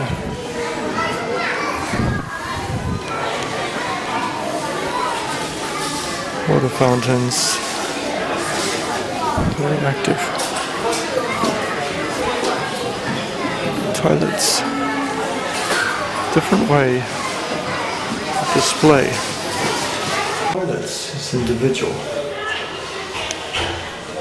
Nicely built and clean.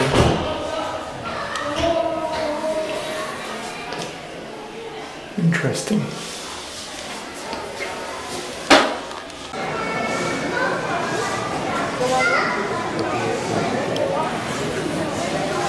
Interesting. The Maori and the English partners. Christchurch Foundation. Connect your device, TSB. Very interesting.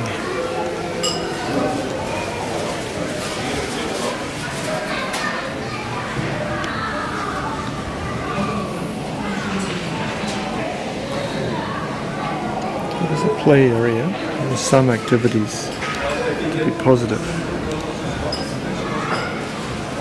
It's good to keep the cathedral still there. Time and patience will pay off in the end. Coming out of a library. So this is the children's play area. Park.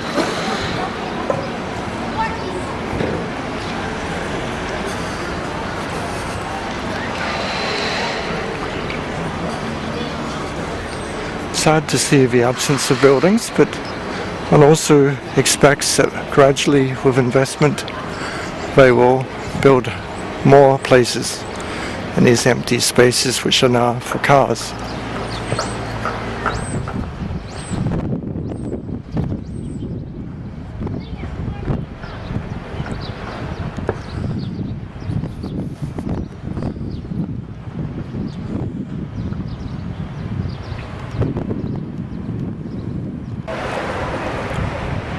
So to the west of the cathedral is Worcester Street, flowing to Montreal.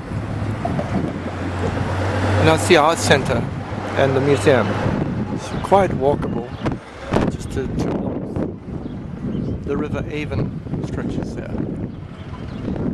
This modern construction is the art gallery, which has survived.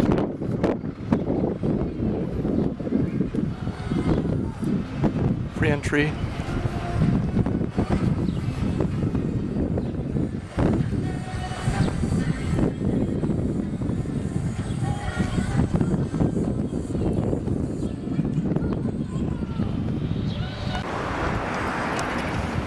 There's a car park underneath the ground.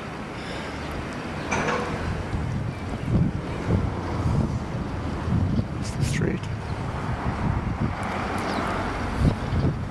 Yeah, the advantage of the wooden houses, they seem to have survived much better than the brick houses and brick buildings.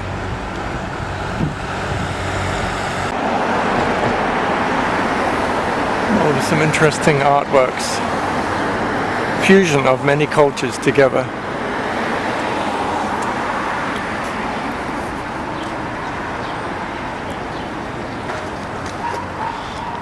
Around the city centre there's pay parking, but very quickly outside there are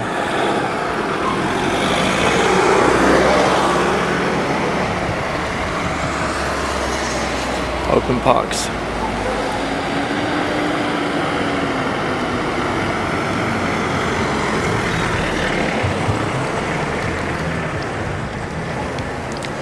Lawyer Anthony Harper is still present in the same location. The building must have survived the earthquake.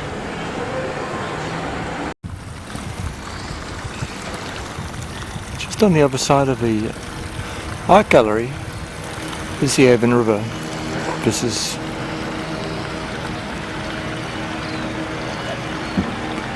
separating the Christchurch Cathedral Square from the museum. You can see the back side of the construction that was seen before.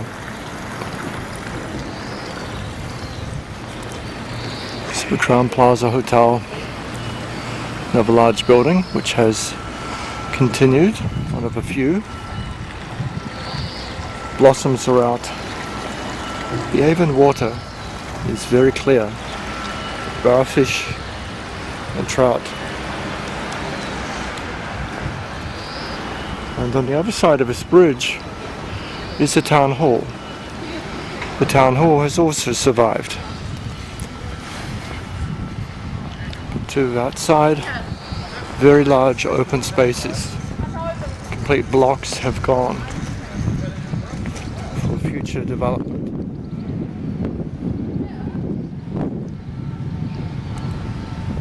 So it's still a project in making.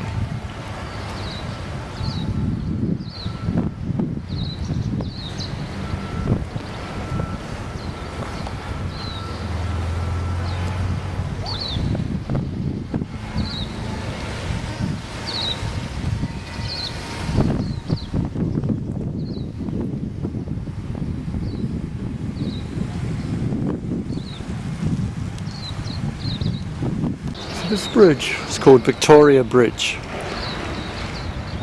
The original bridge is 1851. The wood was 16 feet. Cast iron and stone was built 1883 to 4. And they widened the bridge in 1875. And in 1888, it made it 66 feet, the present form. So as Victoria Square developed, they closed it to traffic, and this became a walking area. 41 years. 31 years, I should say. Poppies are out. Flowers, different locations.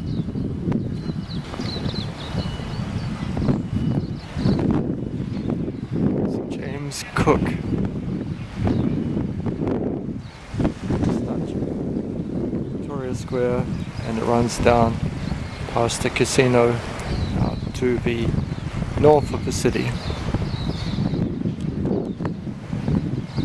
The Weeping Willows of Christchurch. Francis de Lair came in French whaling ship. In 1838, he planted weeping willow cuttings taken from Napoleon's grave on the island of St. Helena. So the first willows planted on the banks of the Avon River grew from the cuttings taken from the trees from Napoleon's grave. Most interesting. I didn't know that.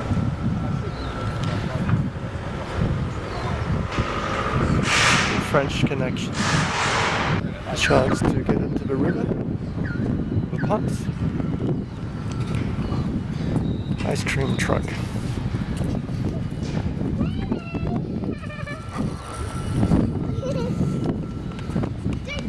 So a gathering place.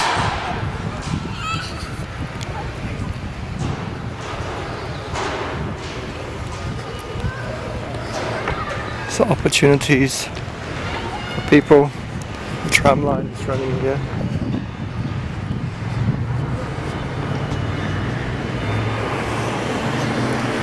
Planning to have a new gathering place. These old bridges weren't designed to take very heavy trucks.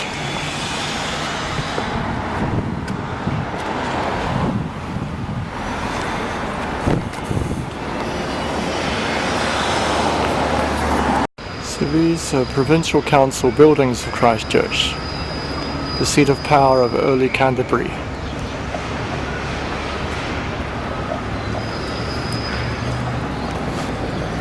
So some damage to the stone. The wooden part remains there. It's Quake City, some design. This is a picture of what happened in the earthquakes years ago, and there are plans. So from the start in 1859 to 1861,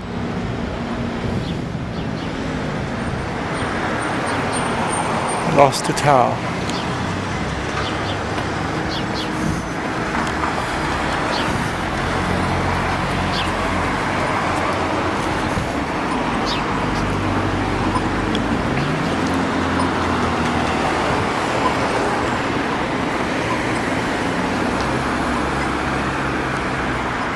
Transplanted dreams. Gothic revival architecture.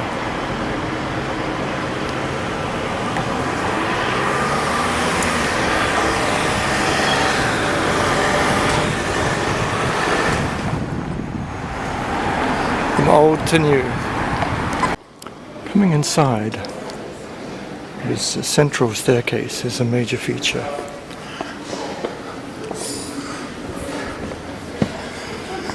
Free art gallery, funded by donations.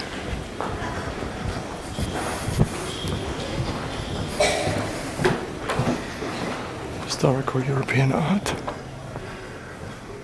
Some of the historical features. It's an old collection, used to be in the gardens, but provided a collection of paintings for people.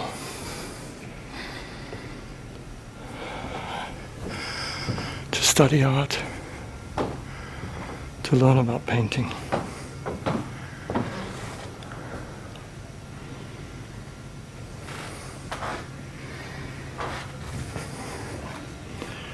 Something very European about these paintings. Different age, but it's important because this was an age where people were leaving Europe to come to Antipodes. The blue skies, the sunshine was something which was more common throughout the whole year than in Europe.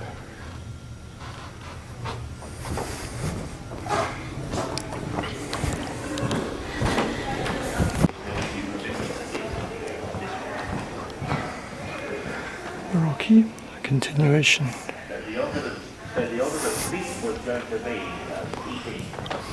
So some of the paintings, portraits. Who are we? A few of the works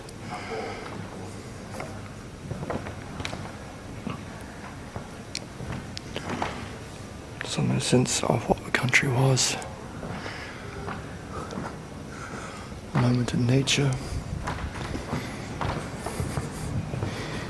So the works are displayed in terms of themes. Modernism, waiting for a train. The Industrial Revolution. Hope, development was to transform the country.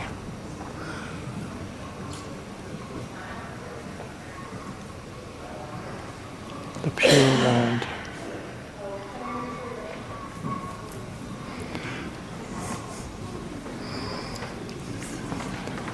Colin is one of the New Zealand artists. It's one of them.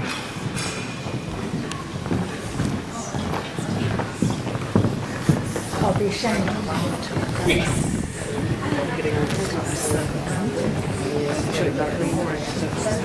We go to look at some of my cards.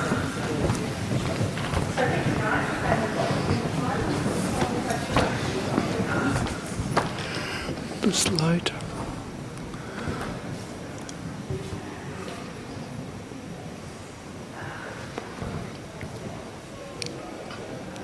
These provide glimpses of both Europe and New Zealand, what people saw in this country for the eyes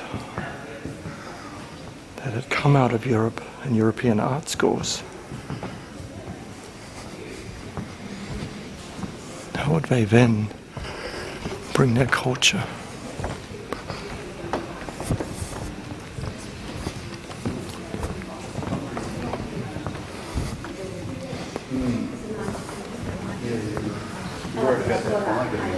This gallery is called Hurry, Hurry, Turn, Turn, Turn.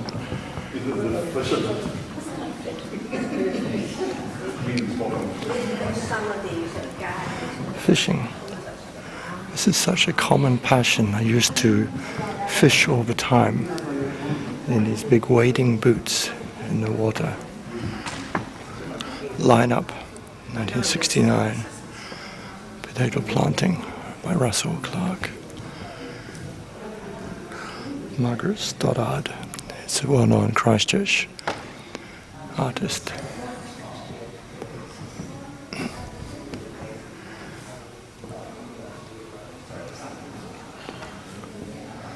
Austin Deans, 20th century Christchurch art painter. Spencer Blower. So these are Canterbury artists.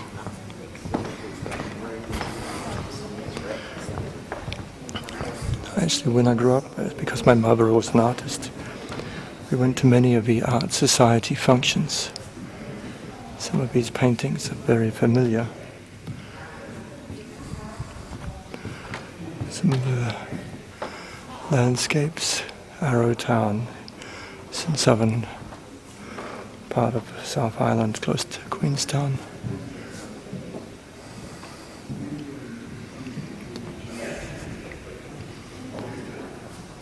This is land of New Zealand. Let's talk to the chicken. Most interesting piece. These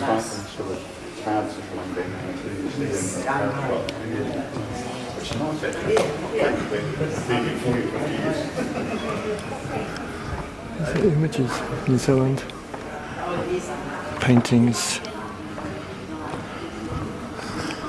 Things are conspicuous in their absence.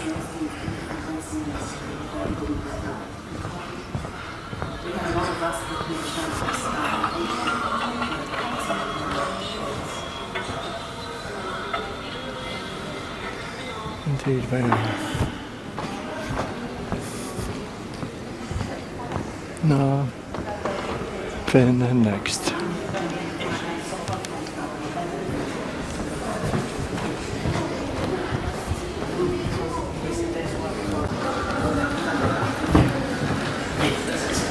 Administration and toilets.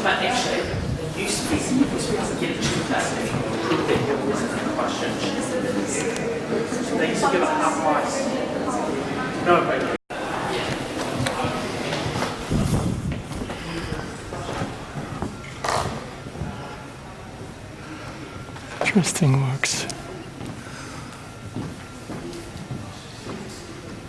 Creativity is important.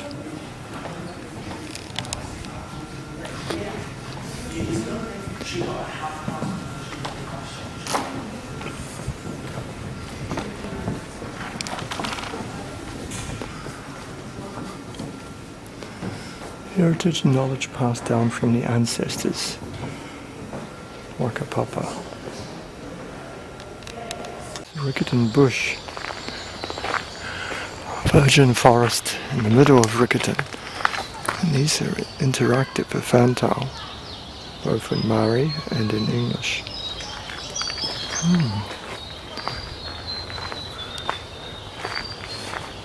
You wouldn't imagine this city and busy market next to it. Wood pigeon.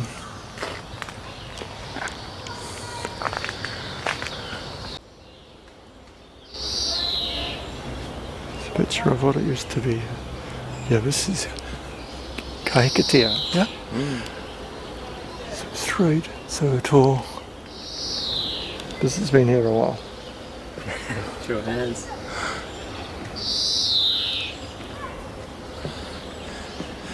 To 600 or so years, I've read. Yep, okay.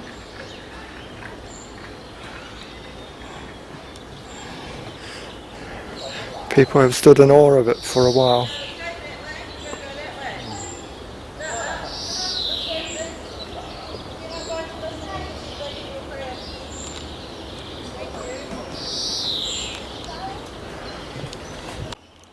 This is another kakatea you can see here.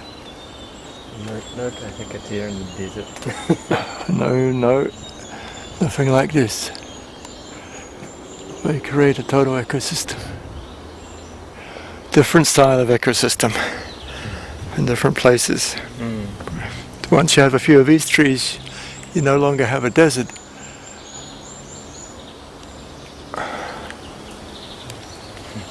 That's right. Yeah, but this is what's this tree? Testing your botany here. Excuse me, you're the biologist. Oh, come on, you're a geologist and biologist too.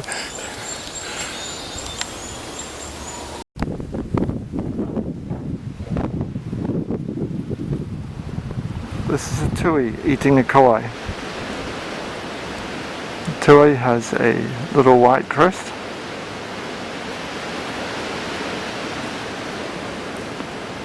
Native plants attract native birds. One of the plans for the regeneration of New Zealand cities is increasing planting of native trees and plants. And you can see here the tui is eating.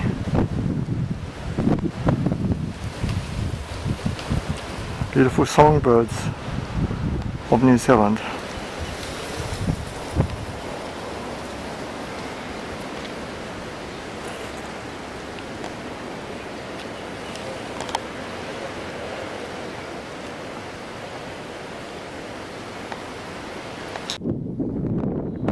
Around the sides of Christchurch, in each direction, we have countryside residential areas. 10 minutes from the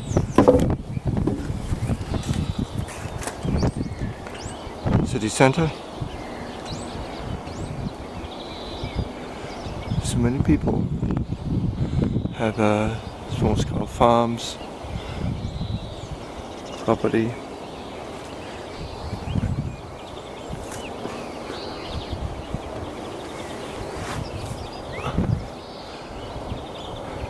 One of the winds that comes from the mountains is called nor'west, and it blows the clouds in this it's called phenomena. So you see clouds. This nor'wester wind, Christchurch,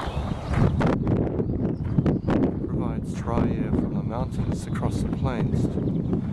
Very interesting phenomenon. And it also is clear to provide good weather and a real opportunity.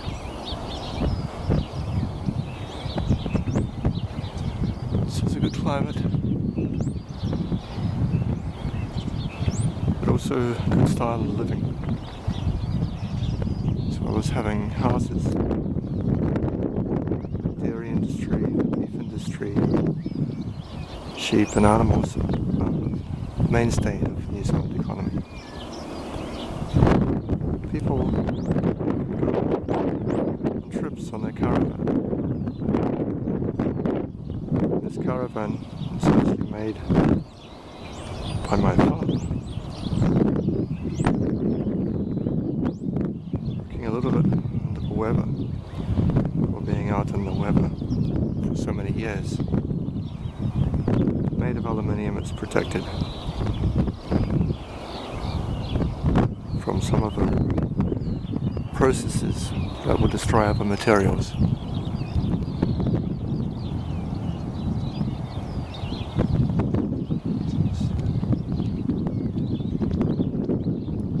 A lot of the houses in this community were like these. Basically these types of houses. Like this, Rickerton. with split on the sections. But I think those two are owned, aren't they? No, these two are the Housing New Zealand ones. Oh right, because I thought there was an old lady who was... Keep going, yeah. We'll keep going. No, the old lady is in the end one. So That's what I thought, yes. Circular Road.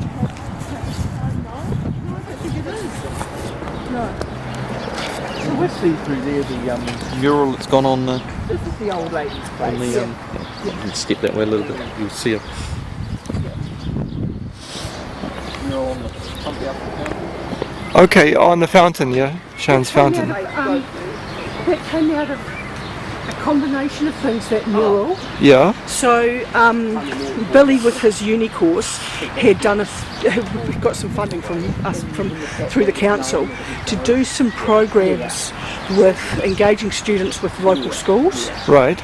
And they came up with, they worked with some local students and they each came up with some projects, and they had to bid for some funding to bring the projects to fruition.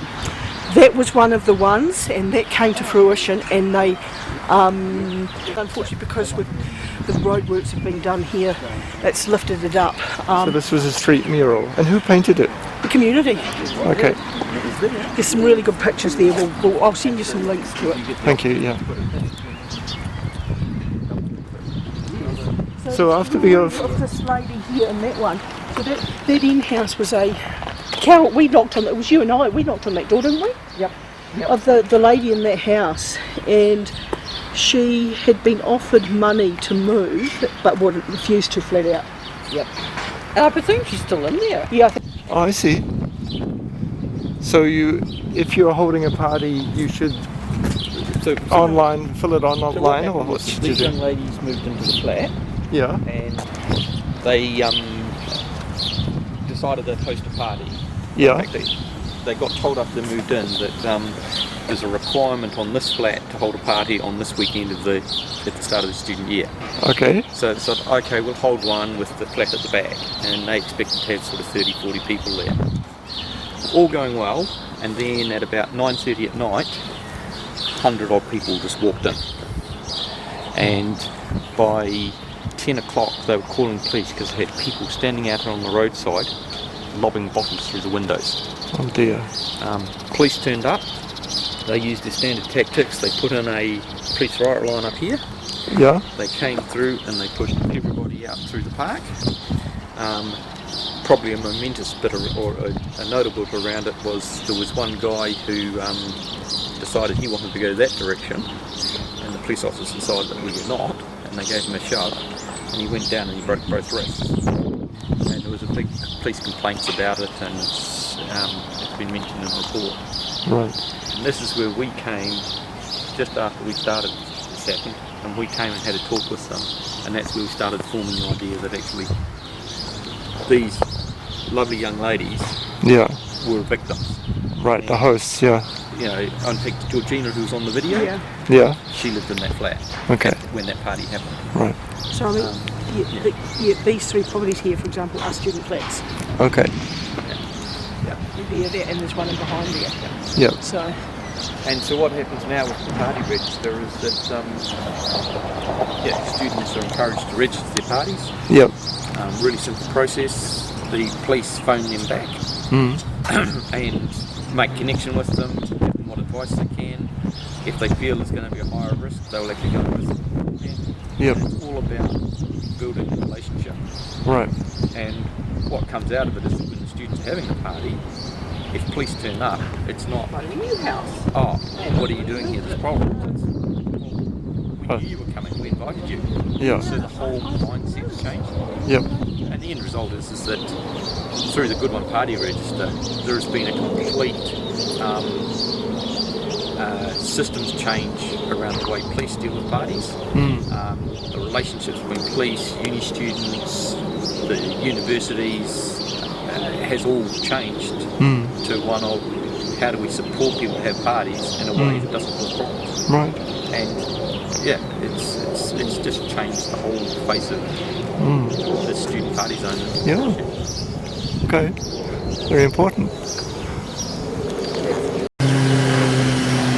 Take it. photo.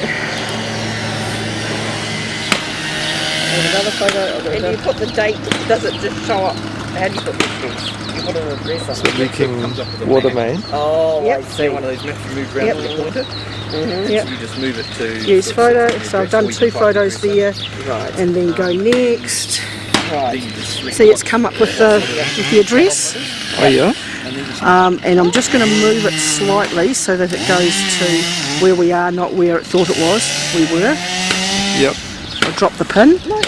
And next, incident type, which is water and sewer, water supply, and and I'll just put Problems to solve. overflowing Toby box. Nicole. Toby box. Okay. Done. And next, send it. Comes up to Christchurch City Council. And send. So this is called Snap. Snap, Send, Solve. It's an app. Snap, And so Send, now Solve. I've reported that to council.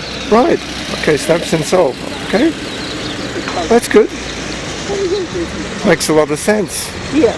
You save water and So, yeah, Billy's, one of Billy's, they development in the corner, but you can see how, again, it was a, standard section and just the development. yeah, Yeah. the business community. Yeah. I see. Wow. These free parks. Yeah, no, it connects through here. So this is the Lyttelton stream, and this community has got really involved with Environment Canterbury and trying to improve the water quality of the stream. Now, sometimes the stream actually goes underneath the roads and actually goes underneath Westfield, Oh, I see. Up the supermarket. which is really interesting. Oh. But it comes out here, and so ecologically, this is a really important area. Yeah. So Environment Canterbury have got involved in doing a lot of the build outs in here with the planting, and had community come along and do the planting. And that was one of the things when we first talked to Environment Canterbury around it, was that they looked at it purely from a ecological, how do we improve the water quality thing. Yeah. But we talked to them and got them that actually it's bigger than that, that actually this is a way of improving community. Yep. How do we get community involved in being part of this Yes. so that they have a sense of ownership? Because if they have a sense of ownership, they're more likely to look after it, but less likely to throw their cans in, and so Yeah. they're more likely to keep good care of it. Yep. And so it was quite a change for Ecan here when they did it. They really did what they could to involve the community in the design of it. Obviously the community could be involved in the big diggers and all that stuff doing their work, but when it came to doing planting and that sort of stuff, they involved the community in it. Yeah. And so again, we used this activity to build sense of community of bringing people together to do a positive activity. Right. But it also meets the thing of improving the stream because there's the community care of it. Yes, in fact, I've noticed. I mean, I think the streams now are much cleaner than they used to be 20 years ago And around the city, and kind of nice. We've also got another project that's sort of looming in this that follows on from it. So the local kindergarten bring their kids from down there and through here for a walk and through to the community garden. And when they were coming through here, and they'd had talks from the Environment Canterbury, from what's her name, Jenny at the Environment Canterbury, about what to feed ducks and what not to feed ducks, and not to feed ducks white bread. Yep. They've come through here and seen white bread listed through here and people feeding the ducks white bread. So they want to do something about it, and so the kindergarten are coming through, and we're looking at a project here, so this is the project we're talking about, to put some signage, interpretation signage up here, informing people that it's dangerous, and well, it's not good for ducks and it's not good for the waterways to feed the ducks white bread, and some alternatives of what they can feed them, and the message is going to come through as though it's coming from the kids. It's nice, yeah. Love it. Love it, love it, love it, love it. That's one of my latest little projects. Yeah, it's good. So you can see, Carol, that was the one I was talking about. Yep. Yes, because it's a big transition. I mean, we all used to feed bread to ducks as a childhood activity. And there's someone down there now. Yeah, I can't see any ducklings. See, and what people are doing is they're just putting the bread into the trees. And they're stuffing the bread into the trees. You can see here. Oh, I see. But this is whole meal bread, is it? Or I think Quinns Road plantings are looking good though, aren't they? Yes, they are. Yeah. You hear Beck's little beavers? X's little babies. so they've fed the bread into the trees. It's a kauai tree.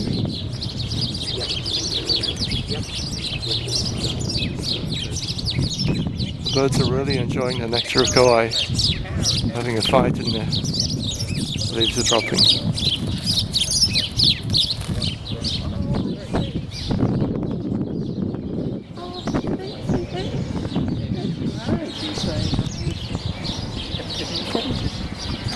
Bird. That's ecology. And maybe even doing a newspaper article or something, maybe an article in your newsletter about not feeding white bread to the ducks. Well, we had... No, it's not. No. These are all... On the other side of the road, there are some social housing, but these ones here tend to be probably rented out. If you start talking crime prevention through environmental design, SEPTED, Yeah, here's a classic example. If you want to try and make this area safe, yeah, this sort of fencing will keep this park safe.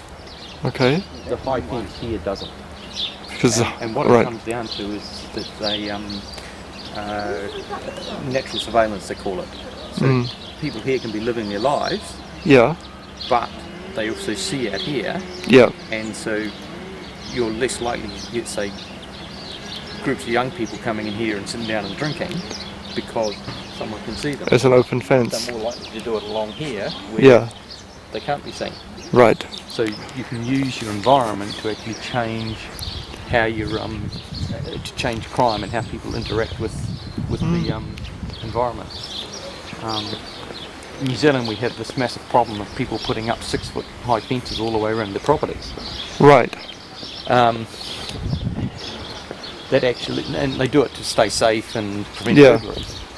But the fact is that they're actually making a burglar's life easy. He looks at it and goes, "Oh, great! I've just got to get past that gate, and then no one can see me, and I can do whatever I want." okay, So, as I said at some of the community meetings on that, the best crime prevention tool has already been invented. It's a chainsaw at 4 feet high. okay, Cut all your fences down. And Right. then the other aspect that it means for communities is if you've got a 6-foot high solid fence, yes, you're pruning your roses inside your Yeah. property. I'm walking my dog past the other side. We are literally less than a metre apart, yeah, and we don't see each other, and we don't interact.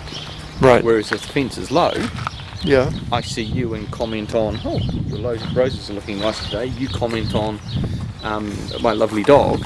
yeah, We're creating positive interaction. yes, neighbourhood. And like I've got a saying that I've developed through from this whole process of that there is one word that will solve all the problems in this community. Hello. I've got a story for you. Yeah, creating I love You it. tell that story. Yeah. I was watching QI with, Stephen Fry with QI, Power up and the he device of brought a up the USB whole table. thing on the word hello. Yeah. And he said, do you know who introduced the word hello? Because Barrel Reserve. sometimes they can't afford to take it to the dump. Oh, I see. So dumping rubbish, but you're reporting to the council. They come and Yep. clean it up. But that adds money onto the rates, for example. Yeah, somebody has to work and Yeah. And to do like Auckland has an inorganic rubbish collection that they do in communities basically. I'm not sure if each community is done once or twice a year, but it costs $5 million to do. So to add that to your normal rubbish collection, it's quite a... And so just through all the education and work with the students, that building that sense of community in them, there is very, very little dumped on the road now. Yeah. I don't know what it was like at the end of the year when It was a little bit, in January we had a discussion, but no, it hasn't been huge. The biggest area at the moment is Elizabeth Rex Street, and we've had complaints about that. And I wonder if we need to do those notices back up again like you gave me. We'll put they're it the ones that we had that Brad sent out again. Yes. Have you got a copy of that, or Fred? Do you know? Well, beyond the police system, so I can't access. Yeah, I'll see if Brad will send it. I did up a copy of a similar one. Yes, that I you sent did. through. Yes, So, for example, those houses on the corner there, Darryl, they're House Yeah. New Zealand properties. Okay. So those are some of your ones that are still your old style ones, built in the 30s, 40s, 50s. This whole community was the second community that the government at the time in Christchurch set up with Housing New Zealand, and they did it deliberately as a exercise with social housing in the area. So Shirley this the is the other? second one. Yeah, Shirley's Right. the other one. No, the first one was Sydenham. Oh, okay. I see. Shirley's got a very Yeah. Oh, so we've made it open, so Yeah. less crime. The community love this wee little sort of area here. Again, with keeping low planting, but then you can see Yeah. where there's still the site levels, because the bird life in these trees is really valued by the local community. Okay. They have all sorts of tui bellbirds in and around these trees here. Okay. But again, you can see it's there, so it's safe. There's a sight line Yep. that nobody can hide. Okay. Yep, I see.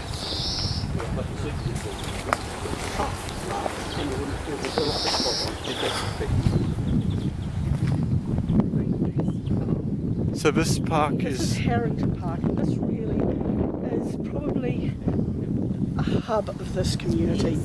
It's a really well-loved park. Yeah. And now there's, like, as you can see, there's somebody sitting here. Very rarely you come into here and there's not somebody sitting in here or doing something in here and using it. Okay. We're just about to replace most of this play equipment, so the council are doing we've just done consultation, and it will start hopefully later this year, early next year, on replacing these play structures here. Okay. So this used to be a dangerous park, or... Oh, very much so. Right. Yeah, really, really much so. And it's just now, it's become a place where just people will just... It's a really good, safe place to be. If you know What what I mean. bird is that? Sorry? There's a lot of rubbish. I'm gonna know. Just wondering what bird that is. Which bird are we? There's a bird up in here. Project. So the first one was this one here, Okay. and this fence here Yeah. was totally graffitied, wasn't it? It was originally a mural. Big mural on it. There was a Yeah. mural on it that had been done in the mid-80s by school kids, but it was just totally graffitied. Okay. And one of the kids who was involved, who then was an adult in the local community, he identified that let's replace the mural. Yep. Unfortunately, we had a whole load of council red tape at the time.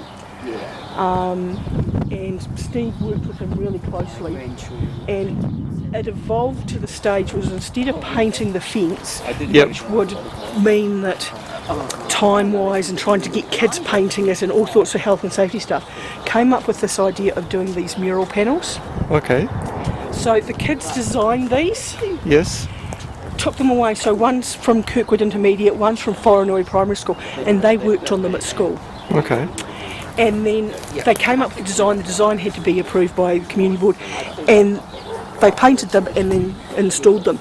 The fire service came through and did a water blasted the paint to take the old water blasted the fence to take the old mural off, and then local community came and painted it brown. Okay. Hasn't been touched, the brown fence, with graffiti. You have the odd thing of graffiti here, and what originally, and this is probably needs updating, is originally all of these, and it's just they've fallen off, represented with the glasses, mirrored glasses of a lot of the things in the park. A lot Okay. of Yep. but so It needs to be updated after the new playground. yeah, I think just even taking some more pictures and being able to put them in there. Yeah. Yeah. Nanette and I came down and tried to take off some of this, but we were starting to lose some of it. So I'm coming down to try and match some paint, put it on top, and then graffiti coat it with the anti-graffiti coating. Yeah. We'll try and do that. Yeah. Right. But in this one with this Whanganui school, which was the school that did the original one, represents the multicultural Yep. blend of the community. Yeah. It's And nice. so this was the first one, and when the community saw this, it was like Steve had to do a whole heap of hand holding, absolutely whole heap of hand holding with the guy to do it, but got there with it, which was really, really good. It wasn't a safe place to be. And then the other thing, if we just move around here a bit, the next thing that the community did in this park, well, I'll talk about the toilets later, was the bulldozer over here. So there's an old bulldozer here, and it's been here since early 80s, late 70s, and it was donated to the Riccarton Rotary from the US Navy. Yep. US Navy, no, US Air Force, because with Air Force with their the stuff they were doing in Antarctica at Scott Base and McMurdo Sound. Yep. And they had they had these bulldozers or tractors, and they would clear the snow from the from the airfields. Yep. And they brought back with Goffs here, the machinery company, 2 of them with the thing of fixing them because they were both broken. Yep. One was pulled apart to fix, the other one to send back. The other one was put together, but it was donated into here by Rotary for a community, for a play area. Yeah, nice. It had become really, really over the years, like it was dented. It was looking really scungy, and I'll send you a picture of the 2 of them. Right. So a couple of guys in the community got together, and they said, "We would like to upgrade this." Yep. So the only thing I have to get done now, and so they took it as a community project. Initially, they wanted to do it here on site, but they realised and get locals to do it. But they realised that a lot of it underneath was lead-based paint, so it wasn't safe to do it. Yep. So took it off site, arranged with the panel beating company, who had some young guys who were sort of at risk, in trouble with the law type things, and did it as a sort of a community project with them, donated to refurbish it. So they refurbished it, they got all the paint donated. Yep. So there was no cost. The only cost to come back was $300 to get the crane to lift it back on. Right. Yep. And again, it's so loved this. Yeah. And when they were looking to redo the park here, I said there's probably 3 things here, givens, that you don't touch. The tractor, the cricket nets, and the half court. Right. And so, wonderful story of how the community fixed that up. And I'll send you the picture of it in this repair. Right. And you'll just see how. Yep. Right. Good story, isn't it? To focus on crime, we needed to actually focus on community. Right. So we used community development to deal with crime. And after we got well through it, I came to the conclusion that if I came to do this again, I would forget about crime and focus on building community. Yep. And once you've done that, I'd then look at crime, but you'd find your crime was already coming down. Yep. But then the realisation coming from that is actually that same thing is true for education, health, a whole range of other social issues. Yes. Is that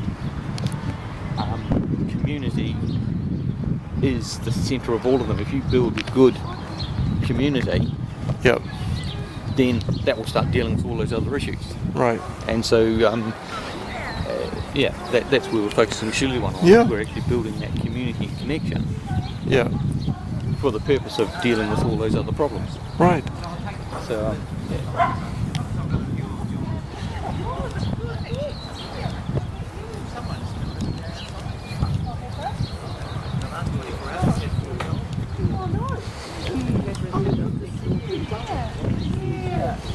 How are you? Good to see you. Darryl. I'm trying to work out where I'm next to stand. Ruby, submissions to the council after 3 years, they got the funding for the toilet. Got the funding to put the toilet in. And one site has a mural. Well, 2 sites have a mural. 2 sites have a mural. And you did this at the community events? Yeah. Community day. So this one was just a really basic one. Doing this one. It was just putting up strips of masking, doing the basis, and then putting up strips of masking paint and just painting, getting them all, people just to paint in the shapes. Okay. But this one was a design that the community came. We sent to the community a few designs and gave them this one with people's handprints. So the youth workers, who was an art teacher, she did the outline of the with the tree and the mountains and such like that. Yours truly painted all the blue on them all on the Friday before the day, came out with the roller paint and painted them. And then people came on and put their handprints onto it to form the leaves. So each person can say, that's my hand? Yeah, well, there's a really nice story. So there's one footprint of a baby's footprint. Oh, see, the baby's footprints are here? Yeah, okay. Two babies, so they wanted their baby to put a footprint. And these two here are a lovely story. That's an elderly couple. So they came down and the gentleman said, in their 80s, he said, oh, can I put, am I able to put my handprint there? Absolutely, I said, not a problem. So he was getting his hand printed. And his wife said to me, she says, it's so lovely to be down here, because it was a lovely day like this. And she says, he had a heart attack 2 months ago and I thought we'd lost him. And to have him down here and putting this here, and I said, do you want to put your handprint in here? She said, oh, I'm definitely going to put it there beside his, so that if something happens to him again, I can come down and we've got our hands together side by side. Oh, that's nice, Yep. So it's from all ages, from a little baby right up to, and it's, again, been here just about 11 months, it has not been touched with graffiti. Yeah, so it's nice. And so we also went and put the anti-graffiti coating and such like that on it. Yeah. Good. So it's a lovely wee story. Yes. It was painted 2018, so we'll do that. The third one is the wall. The other thing in here, and did Delapo tell you about the Peace Garden concept? Yes. So we're looking for in here, to have the Peace Garden in down here. So we've been meeting. I see. We'll be meeting on Thursday, and that's Sawan, who you'll meet later on. We're looking in here. And on the community day, we'll look at doing some engagement with the community about it. But it's a total community project, and it's fantastic. And it started with Sawan, who, when you see Sawan, Peter, and you know Delapo, you will have a look and see the ethnic mix of them. And Carol pulled me along and said, look, this is what we want to do. Sawan writes poetry. How can we get this? And I said to them, well, first thing, get them to go to the community board. They came to, and then that gets it onto the councils to have a look at it. And the whole thing they came through with and said, we don't want the council to pay for it. We'll look at fundraising, but we want permission to be able to do it. And so that it's working with council staff, with as the landowners and the asset owner to put it in. So again, we've got council landscaper and a parks person, and we meet with this group probably every 3 weeks or so to come up with, and at the moment we're doing some wing clipping on their design just to pull their, make it realistic. Right, good. There's probably now, I would say, maybe 30 properties in around there. Multi-unit this is a ones. New Zealand housing. This is what Housing design. New Zealand is now doing. Out the back is car parking, but they will have like one car park each. Right. So if you've got a 2-bedroom or a 3-bedroom unit and maybe they have 2 cars in the family, what are they going to do? They're parking on the streets. Yep, of course. Now, I'll give you the pre-runner of the community garden story. So Steve spoke about the community garden with about how it was an initial one, not just about building a garden, but it's building a community. Housing New Zealand had 2 houses on that property. One was, there was an arson in one that was burnt to the ground. The other one was damaged in the earthquake, so they demolished them.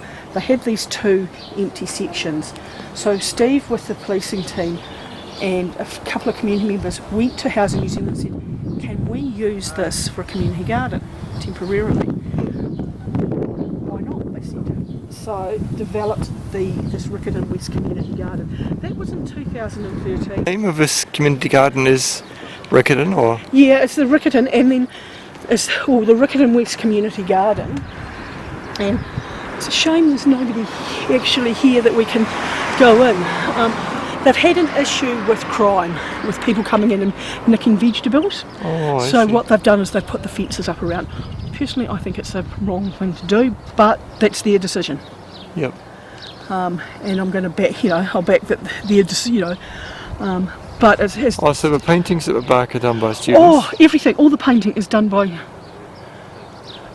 Billy's courses. A lot of the fences, you can see a lot of the fences and the garden, the garden surrounds and such like that. They've all been built by the students. They'll come down and do a working bee. I see. And then the waters. Somebody waters it, I guess. Yeah, no. So they've got workers. So there's a couple who live down the street who are basically it's their baby, and they've got some other people who come on board, and what they decided also to do. Yep. Is somebody here. Is to open up this pantry. The community pantry. So they've built a community, because first of all they just had like a shed that used to be used for sharing produce. Right. And then they've built this pantry, which they've now had power put to it, and they've got a fridge and freezer in it. Okay. So it's open. So yeah, here's the Riccarton West Community Garden. Right. Life is worth living, indeed.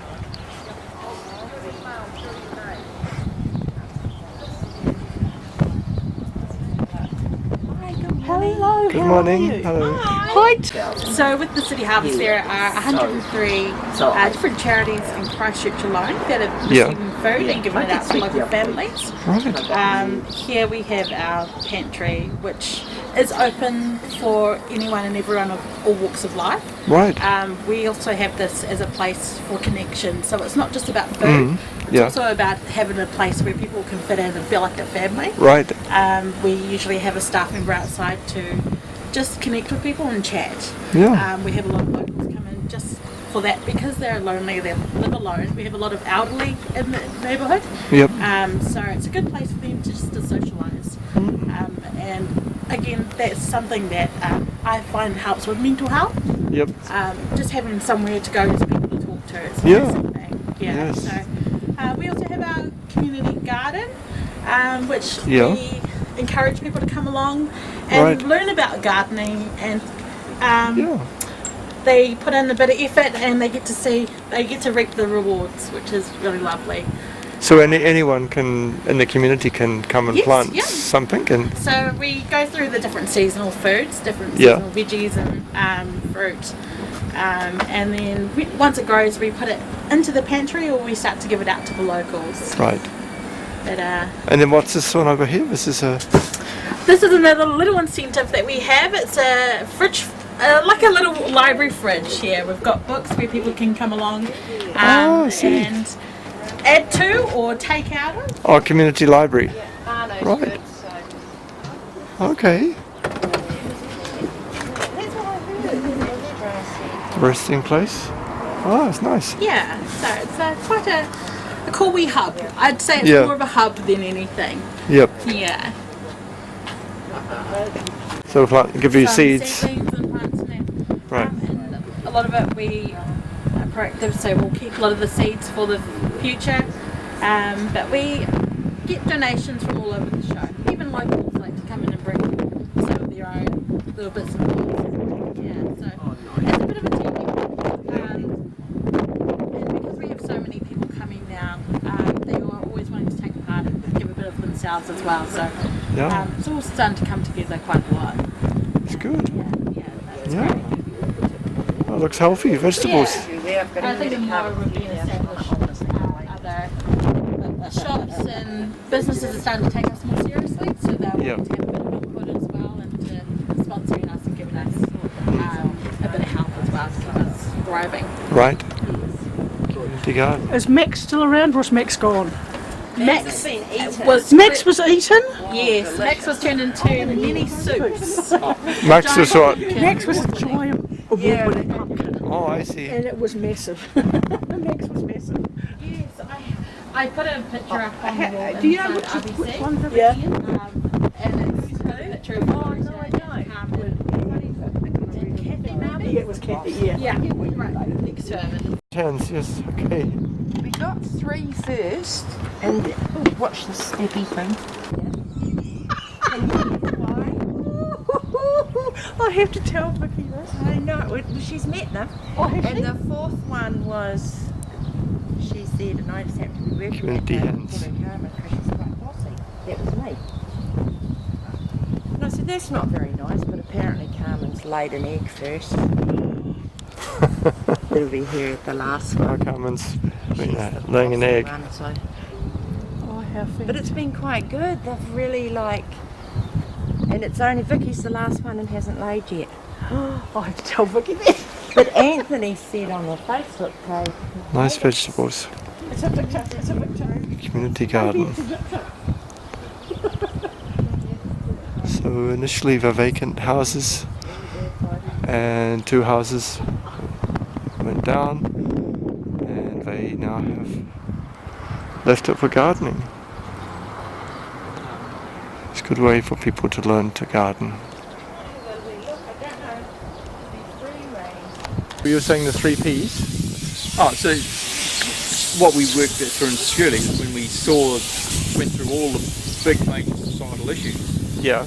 that if you dug them down to the underlying causes, that generally they all come down to the 3 Ps. And the first one of them is poverty. That lack of money for people to be able to meet their needs, and drives a lot of the other crime, education, health issues and that sort of stuff. And of course when you look at all those, you go, well, how would you ever solve any of that stuff? Yep. But if you actually dig down underneath poverty, the thing underneath that is pride and purpose. And that if people lose pride and purpose, that's when everything else becomes a problem, even if everything becomes an issue. But if people have got pride and purpose, then it doesn't actually matter that the poverty's there, as long as their base needs are being met, right, that they can actually cope with a lot of other adverse events in their life. And so when you start looking at the big events and go, how do we deal with those big issues? Yeah. That's impossible. But to build pride and purpose is actually really, really simple. Yeah. And so that's the basis of what we're trying to work on. So how do you build people's pride and purpose in themselves and in the community? Right. And we use that to actually start addressing the big social issues. Yes, I think people have pride in their local park. Pride as a member of a community. I need to scurry back. So this orbiter goes around the outside of Christchurch, the ring roads. There are metro buses and red buses. A lot of people use the cars, however. There are also the advent of bicycles. This is College House. College House is one of the facilities for the university students to stay. This area of the city is called Island. We're going to see some of the buildings of the university. So the residential area. It's the south side of Riccarton Road. I should say north side. South side was the area we saw with the community garden. It's a different demographic to Ireland, which is generally more permanent residents and more expensive properties.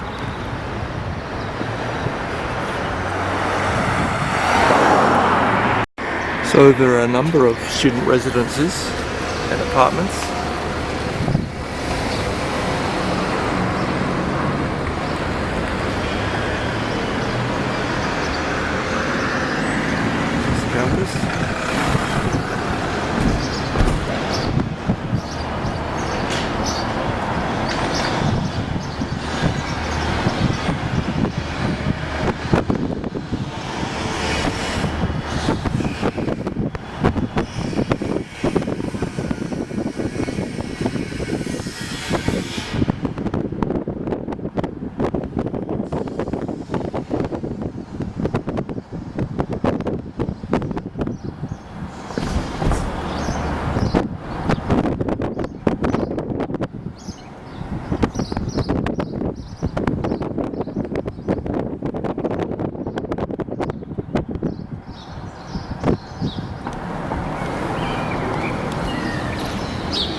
Staff Club of the University of Canterbury.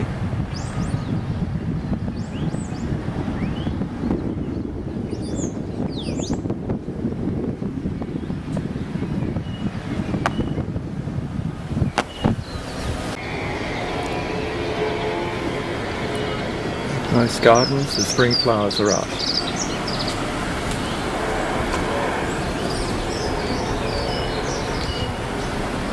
Rhododendrons and azaleas, magnolias, as we saw in the Botanic Gardens.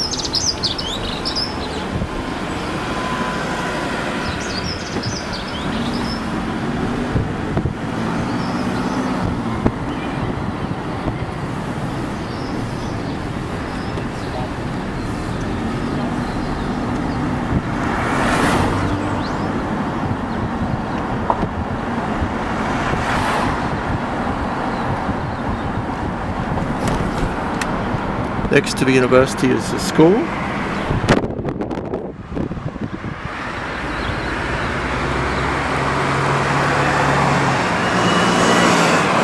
Christchurch Red Bus Company.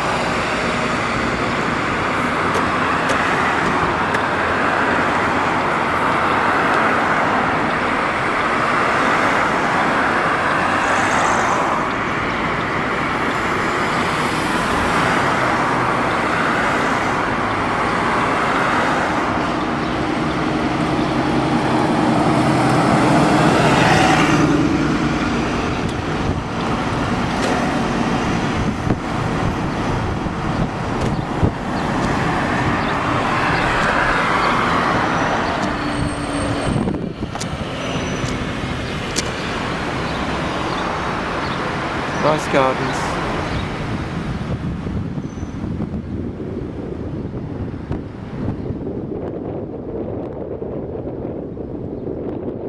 Very big trees. Campus. This was, before it was a university house, was a affluent estate.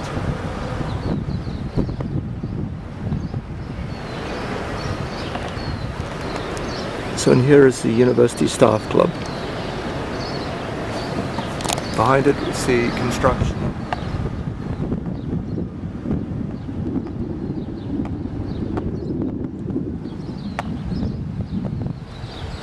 Very beautiful flowers.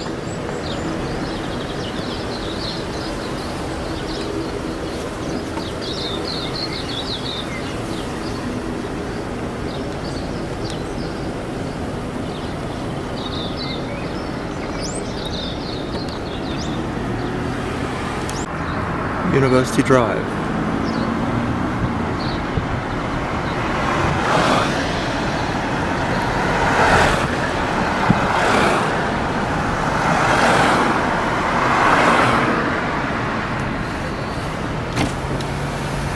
So this is the main part facing west of the university.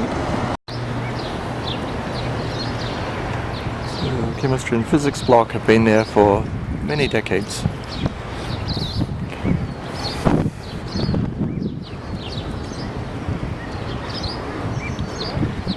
Library, it's the campus, and opposite, on the other side of Ilam Road, are the Ilam sports fields, going through to more halls of residence. So Christchurch is fortunate; it has large space.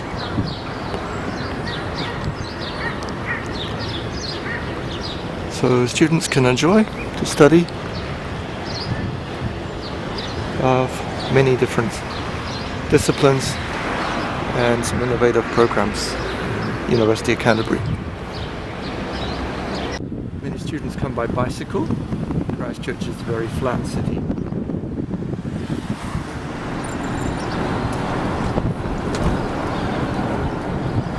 Science library.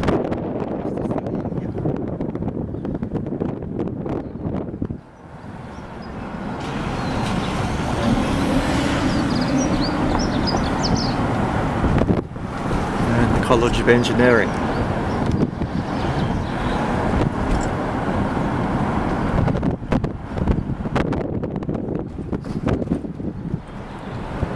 Some new buildings have been developed.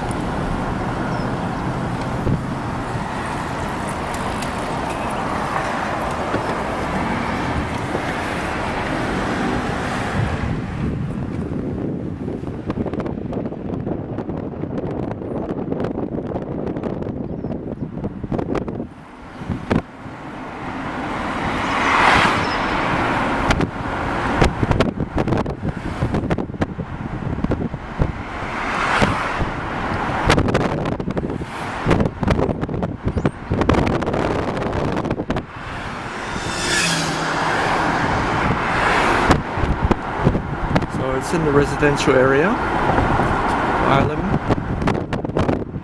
Some of the houses are still used as research facilities.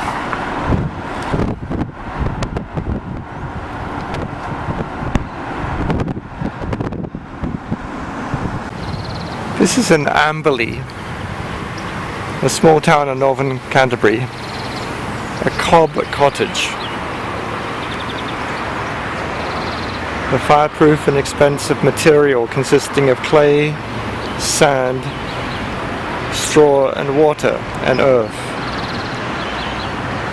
The Kauai Archives Society was formed in 1990. This quaint cottage provides a glimpse into the life of pioneers in this part of New Zealand. You can see the materials are made of cob, period furnitures, what it would have been like in the past.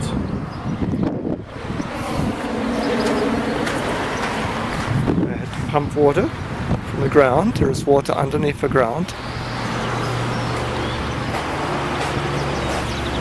A small park, cabbage trees as seen on wild native plants. Sorts of things. Some examples of what it was like. This is a Botanic Garden or park in the centre of Amberley.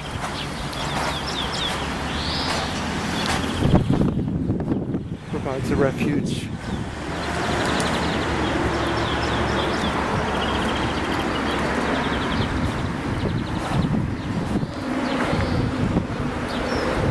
It's a cabbage tree. Ironically, the main road from Christchurch to the north goes next to Amberley.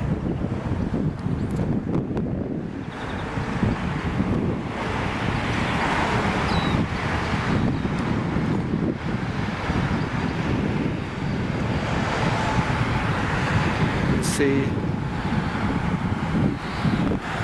different memorial. Wee Ali, farmer, teacher, social reformer and peace activist and writer. He became famous for his work in China. He stayed there for 60 years.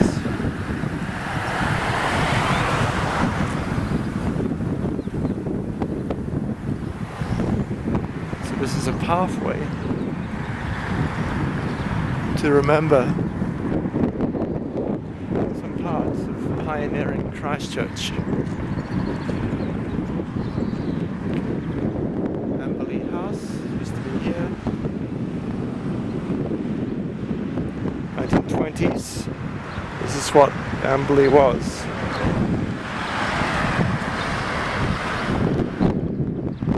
Just trying to imagine the development and redevelopment of the township.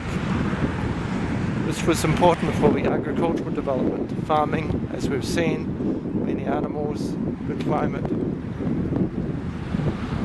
They would have agricultural and pastoral shows, showing in buying stock, the animals.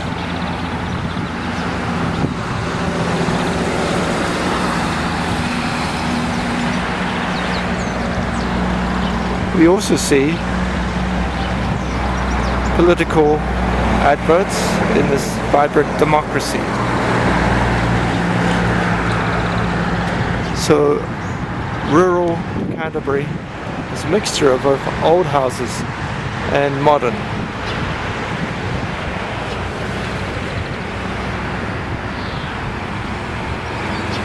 Across the road you can see examples of cosmopolitans, sushi, pizza, Thai,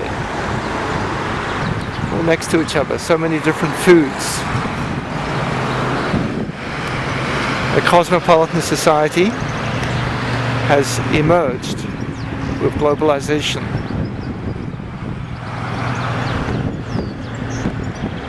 Across the plains of Canterbury are many rivers. These rivers flow into the ocean. These are examples of a whitebait spawning area. The larvae feed on the zooplankton. They come into the ocean, from the ocean into the rivers. The whitebait grow into inanga.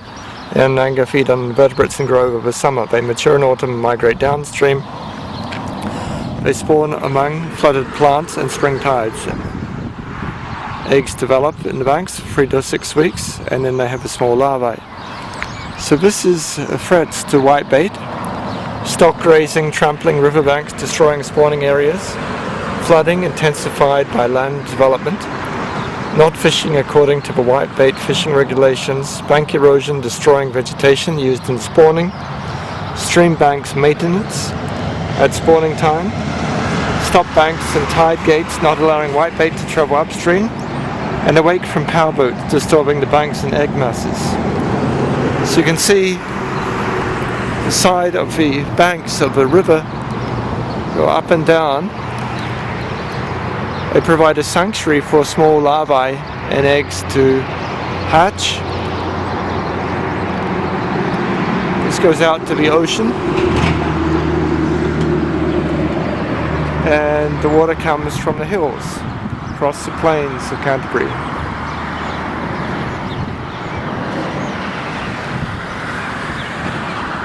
So as people understand more about ecology, they understand the real importance of keeping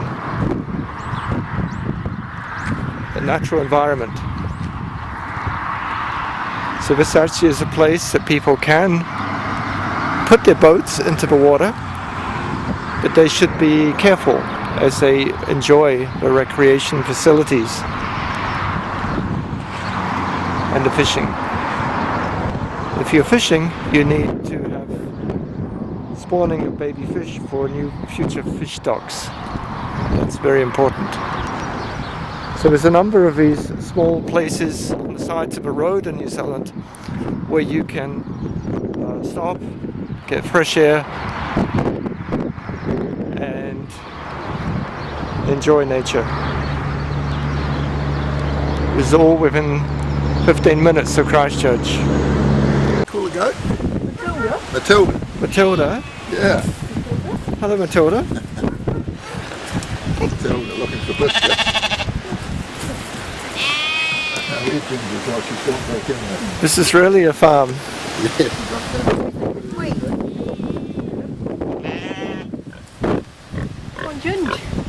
Yeah, that's a Captain Cooker. That's a New Zealand wild pig. His head was a little tiny one. Reared it.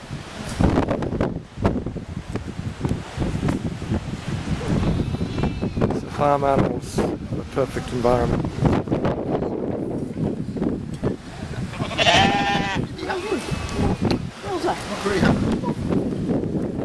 She was just a little deer.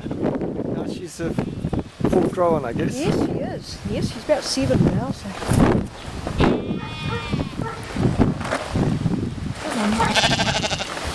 Yes. Hello. Would you like to say hello to the camera? Come on, yeah.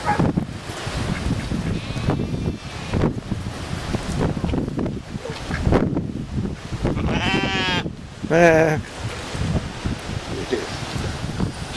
they've got into those. Right.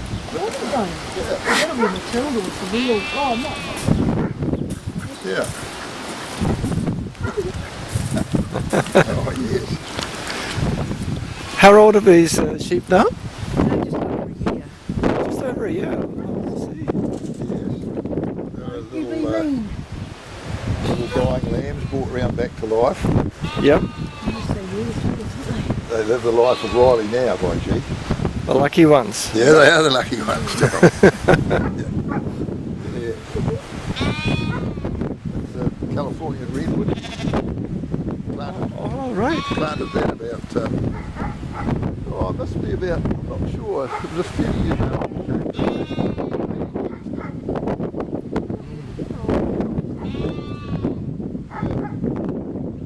Yeah. Well, one's actually going tonight, but they're ones that out of it by a dog. Yeah, so they're about 3 months old. Oh, right. So they're doing very well. 3 months old, yes. Yes. They're great eaters. Yeah.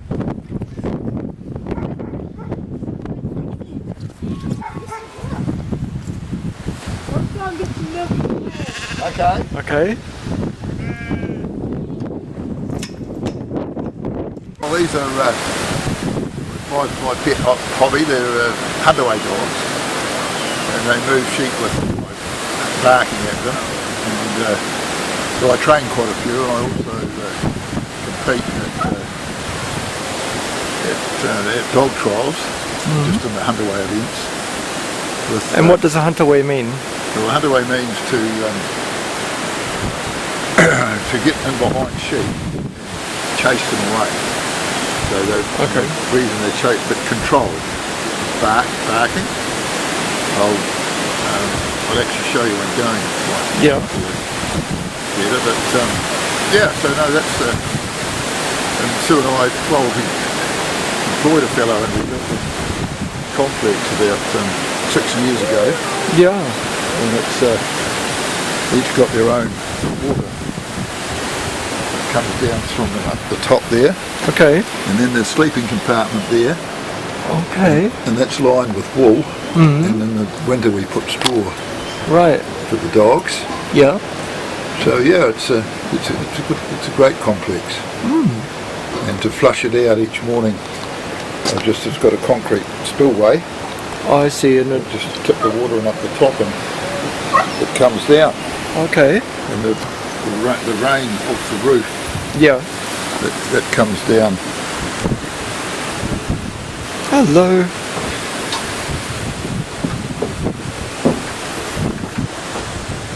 So yeah, the rain off the roof comes through the guttering. Yeah.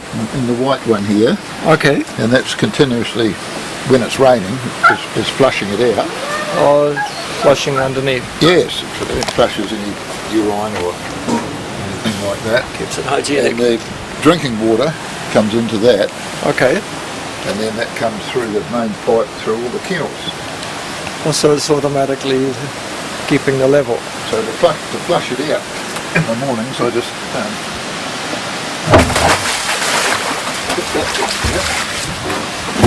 put the disinfectant in it, and that washes. Oh, it keeps it nice. That's right. There's no smell at all. I see. Nice and clean. Yeah. So no, it's quite. I see. So it flushes out. Yeah. Flushes out any rubbish there.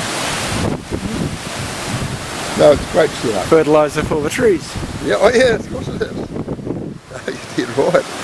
But I'll show you. I'll show you a quick. Yeah. Dog for Hagley going. Okay.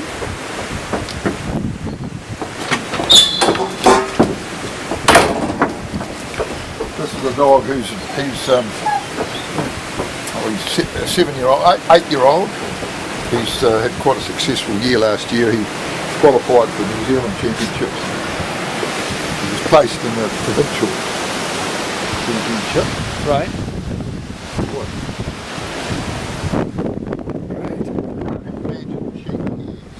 Yeah.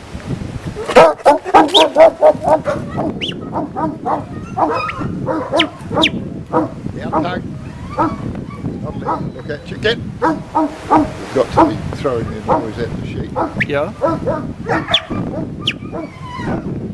Down, tug. Then they give them side whistles. Yeah.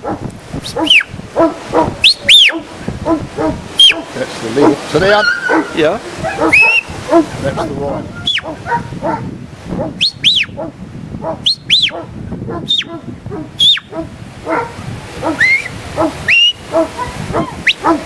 Bye-bye, leave it. So yeah, that's what they do, and then they take the sheep up through poles. Yeah. Up the hill. Right. Yeah. So no, it's a good sport. Yes. And being working close to animals. Yeah. But no, he's a nice dog. Yeah. Oh, they're just like people. They respond to kindness and Yeah. yeah, they live a good life. They're pretty spoiled here. Yes, I think so. Here we go, Tug. Boy. Come on.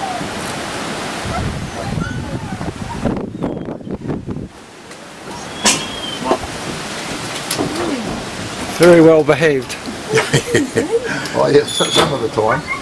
But yeah, Sue's got, that's one of Sue's dogs there, and then she's got a heading dog down there, or plus a Yeah. So between the two of us, we've got 12, 14 dogs. You know. Right. Far too many, but it's a sport. So, yeah, it's a good sport, and I sell a few. Yeah. Yeah, they're quite valuable. The fully broken in ones are around about that, from about $4,000 to $8,000, $10,000. Right. But the average one's worth about three to four. Mm. So yeah, and they're good. And they're good to deal with, you know. And like they're good natured, and yeah, you know, they're fed far too much.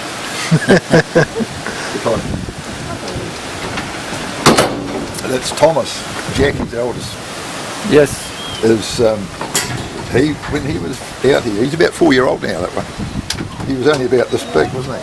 Mm. So anyway, Thomas took a bit of a shine to him, so Sue was rearing him. And so we called him Thomas's dog. Right. Tiny. Good. We couldn't dare sell him, he would never forgive us. Oh no. Yes. Right. So yeah, no, they're good. Yep. No, they're all different. Good. Just like staying here, saying in the morning, what's that noise? So it's called ring-necked doves. Ring-necked doves.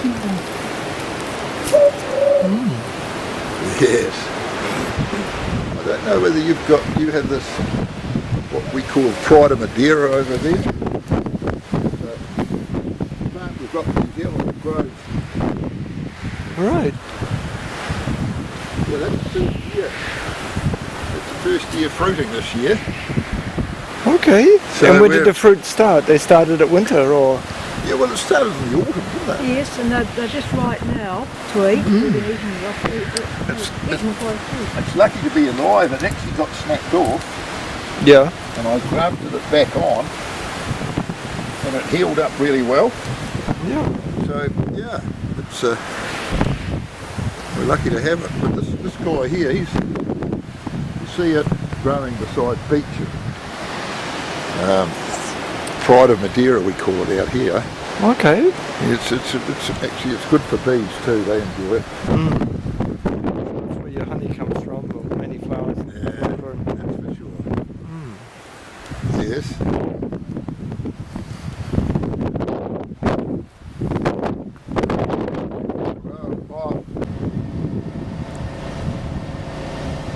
September, still spring in northern Canterbury. You can see the sheep in the fields.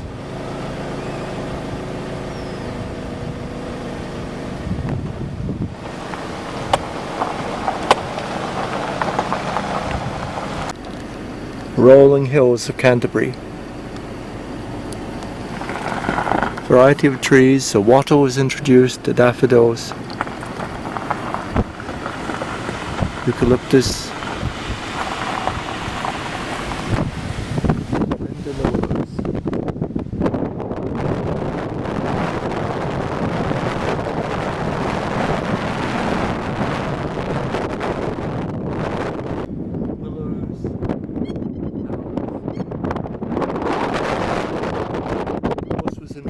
as a fencing material.